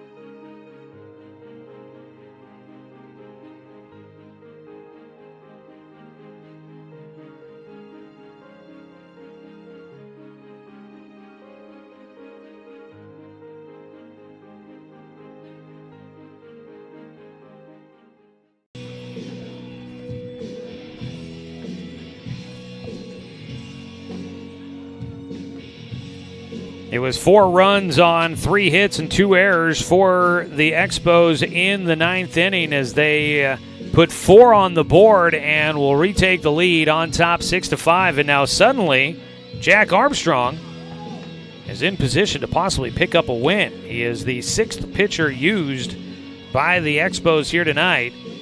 Came in and got the final out on a fly ball out to first baseman Bryce Alcantara in the 8th inning. Alcantara ripped that one away at the fence line to get Jake Johnson, and that ended things in the 8th inning. But now the the game has changed. Heck of a rally by Fairfield for sure. A couple defensive changes. Jack Jacobson still at third for Fairfield, but at short, Aiden Simons is coming to replace A.J. Perrin. Mikey Rivera at second base and Bryce Alcantara at first. In left field, Nate Parkinson takes over, number 22. Nico Fullen, who scored that lead run just a moment ago, stays in the game at center. Seth Jaden still in right, and Matty Haig behind the plate. All right, here we go. Docs need 1 to keep the game going. They need 2 to walk off with a win. Leading off, first pitch, inside corner, called strike 1 to Dane St. Clair. Lights now will have a chance to start taking effect here at the ballpark as the field is in the shadows as the sun has started to set behind the Callahans. Ball fouled away. That'll be strike 2 for Dane St. Clair. Dane is 0 for 4 in the game, reached on an error in the 7th inning. Stands back in with the 0-2 count, looking to get on base and represent the game-tying run to lead things off in the 9th for the Doc Stewarts. Armstrong, 0-2 pitch is high. Well, this Expos team, they are on the start of a lengthy road trip with a visit to Kennewick, Washington tomorrow. Head there tomorrow. 1-2 pitch, pulled right side, a hot shot, one hopper to Alcantara, who handles it and takes it to first himself for the putout. That was hard hit ball. Alcantara dropped down to one knee and sort of was pleasantly surprised when that ball appeared in his glove, and he took it to the bag. Everything, I mean, there were some crazy bounces in this game that benefited the Docs, and it seems like those bounces have come back around to Fairfield's benefit. Armstrong working out of the stretch will now face Taj Flora, who had a base hit on the infield his last time up. He's been on base 3 times. Going to take low and outside for ball 1. Our live video coverage brought to you by the Cow Creek Tribe. Appreciate all of our sponsors that help make our coverage of Doc Stewart's baseball possible for you here on The Score. The 1-0 pitch in for a strike, trying to time him up. Flora, a 1-1 count. Docs need somebody on base. Flora looking to try and be that guy, trying to get on for a 4th time. He did score the first run of the game for the Docs. Takes a breaking ball outside. 2 balls and a strike. Game started with Jackson Kolakowski and Danner Wirtz going toe-to-toe throughout a good chunk of the start of this game. It's been the bullpens. It's a strike on the outside corner for Armstrong. He gets the corner. Looking to finish it off against Taj Flora for the second out. The 2-2 is low. Count goes full. Good take there by Flora. Full count pitch. Got to find a way on one way or the other here. Armstrong steps back, delivers, and Flora sends it to the backstop to stay alive. Stick around when the postgame rolls around. We will have your final D.R. Johnson Lumber Company scoreboard update to get you caught up with all the numbers from this one here tonight. This 9-inning ball game for you. The 3-2 pitch from Armstrong. Just got enough of it to stay alive. Flora out in front of that pitch. On-deck hitter for the Doc Stewarts is Drew Camp. The on-deck hitter brought to you by the Blind Man of Roseburg. The 3-2 for Armstrong.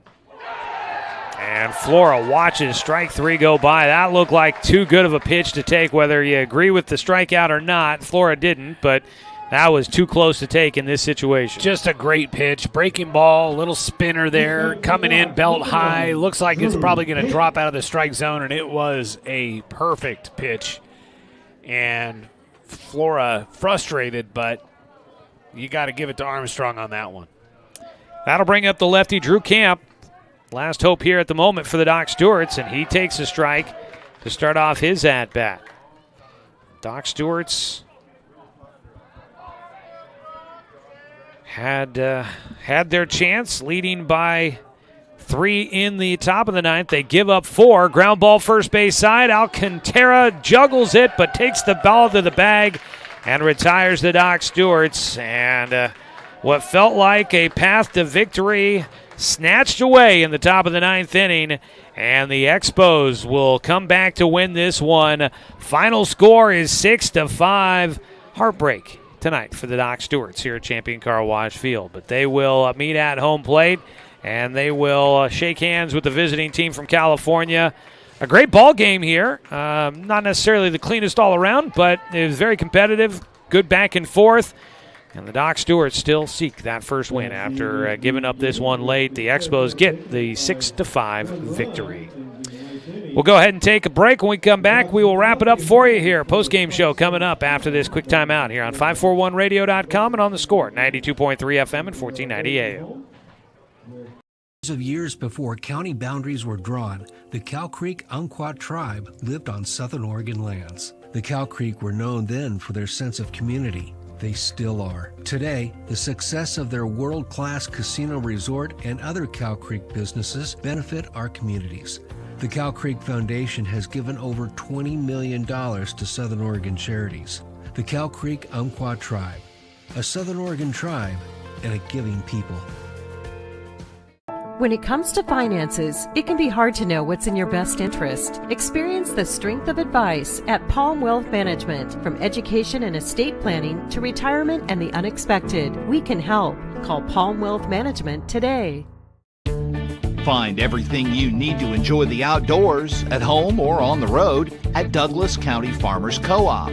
Our garden center has what you need to create an oasis at home, from patio furniture to plants and everything in between. And whether you're barbecuing at home or tailgating at the game, we stock the best products from Yeti, Traeger, and Weber. Stop by or shop online at DouglasCountyFarmersCoop.com. My wife and I moved to Oregon to raise a family, set our roots, and to have a lot of fun outdoors. We quickly realized that we needed a truck or a rig for the projects that we were doing in the backyard. When we were looking to find a place to finance our truck, we asked our patients, and everyone recommended Cascade Community Credit Union. It was so easy to work with Cascade. Everything was done via email, phone, and we didn't even need to go in. I can't wait to finish up the projects in the backyard, go on more adventures in our truck with our boys, and I look forward to working with Cascade again in the future.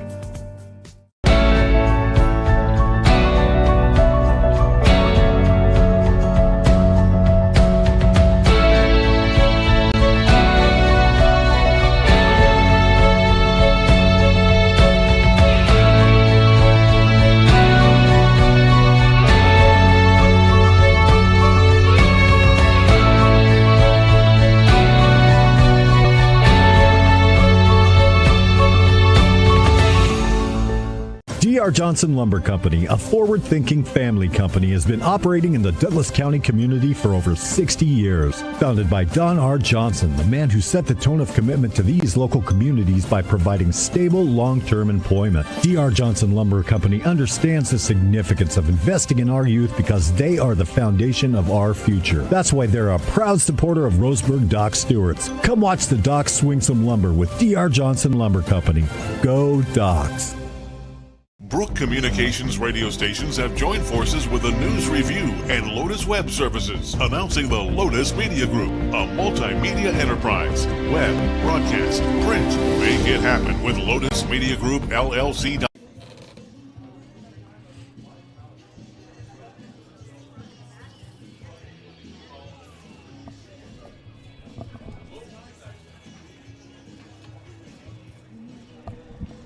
Well, a tough one here tonight for the Roseburg Dr. Stewarts as we take a look at your D.R. Johnson Lumber Company scoreboard update one last time here tonight from Champion Car Wash Field.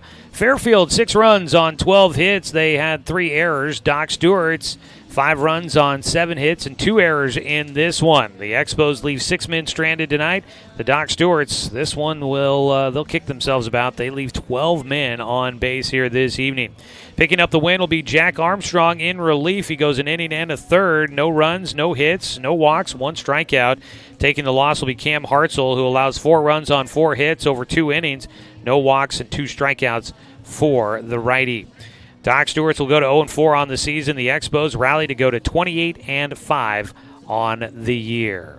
That is a look at your D.R. Johnson Lumber Company scoreboard update, a progressive family-owned company proudly supporting our local youth. Come on out and watch the Docs swing some lumber. D.R. Johnson, making lumber since 1951. Your next chance to watch the Docs swing some lumber here at home will not be until next week, I believe it is. We'll look that information up. They're going to be on the road on Wednesday, and then they are off to Clackamas for a tournament up that direction.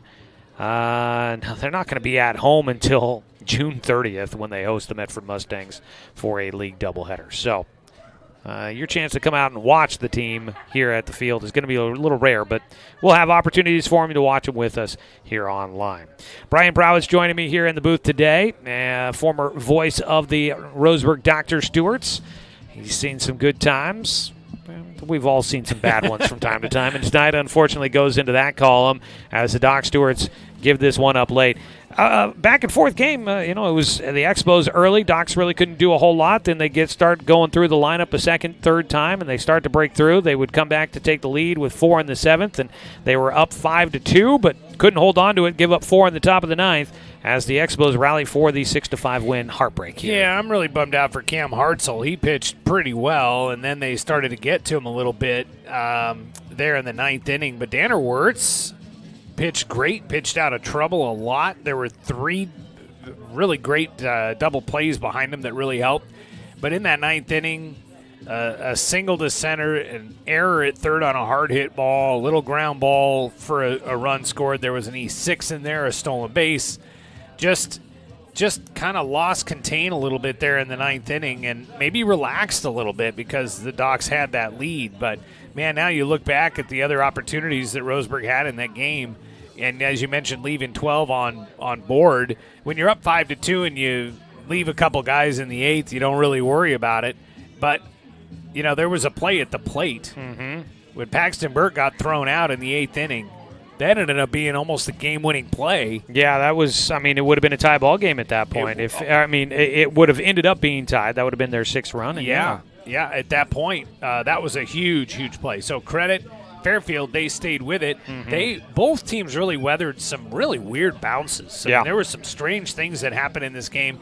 That's the way the game goes. And I think if you have the long game in mind and you're being philosophical about it, it's like, those bad bounces are bound to come around. It's a funny game, and you just have to stay after it. But I really thought the Docs grinded well early in the game. They could have been down 5. They could have lost this game in the 4th inning instead of the 9th, being down 5, 6, 7 runs. And they just didn't do it. I'm impressed by that. And if I kind of put my coach hat on, I'm probably sharing some of that to the team right now. It's early, guys. We're learning some things. Got to stay after it. That's a good baseball team. Come back ready to work tomorrow, and we'll just keep going. Yeah, for sure. That's a team that won 60 games last year, returned a lot of pieces from that team. They are a veteran team.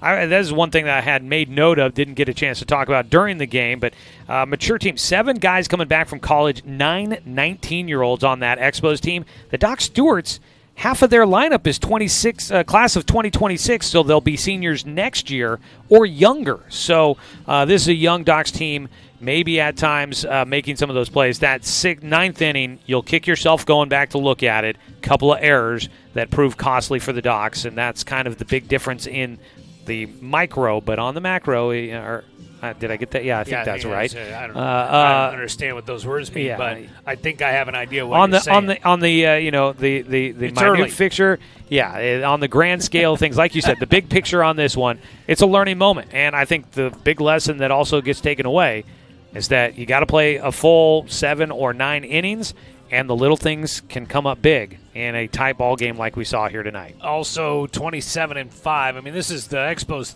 34th game of the year, and the Docs is 4th.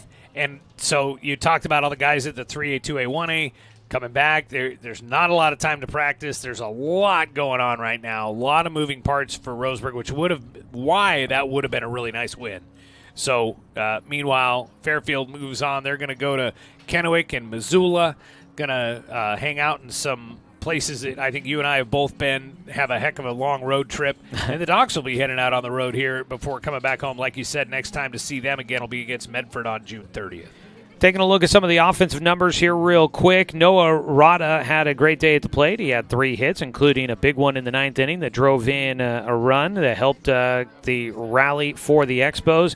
Mikey Rivera ended up with 4 hits on the day, got on base all 5 times, so he added a walk in there as well.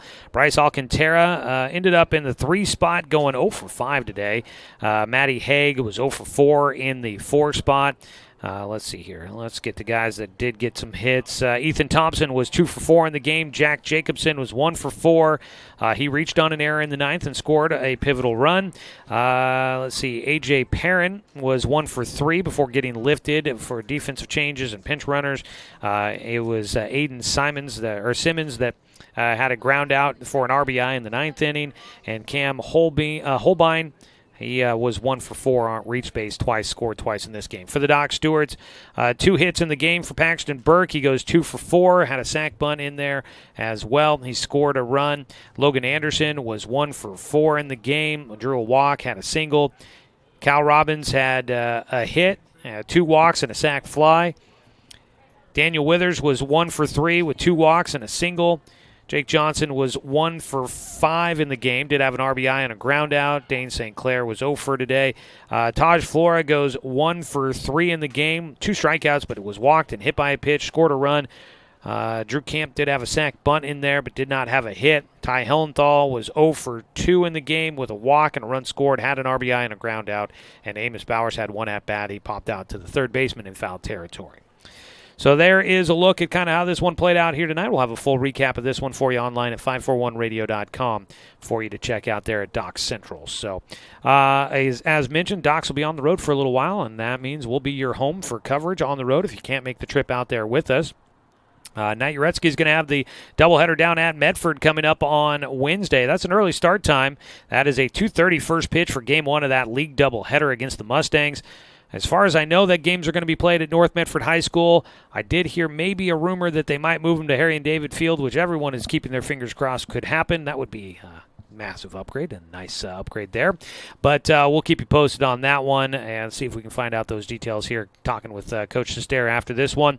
And so that's the next one there at Medford. Then the team goes to Clackamas. I'll be making the trip up there for the Clackamas tournament starting on Friday, and you can check out the Clackamas tournament schedule. We'll get those details up online at 541radio.com as well.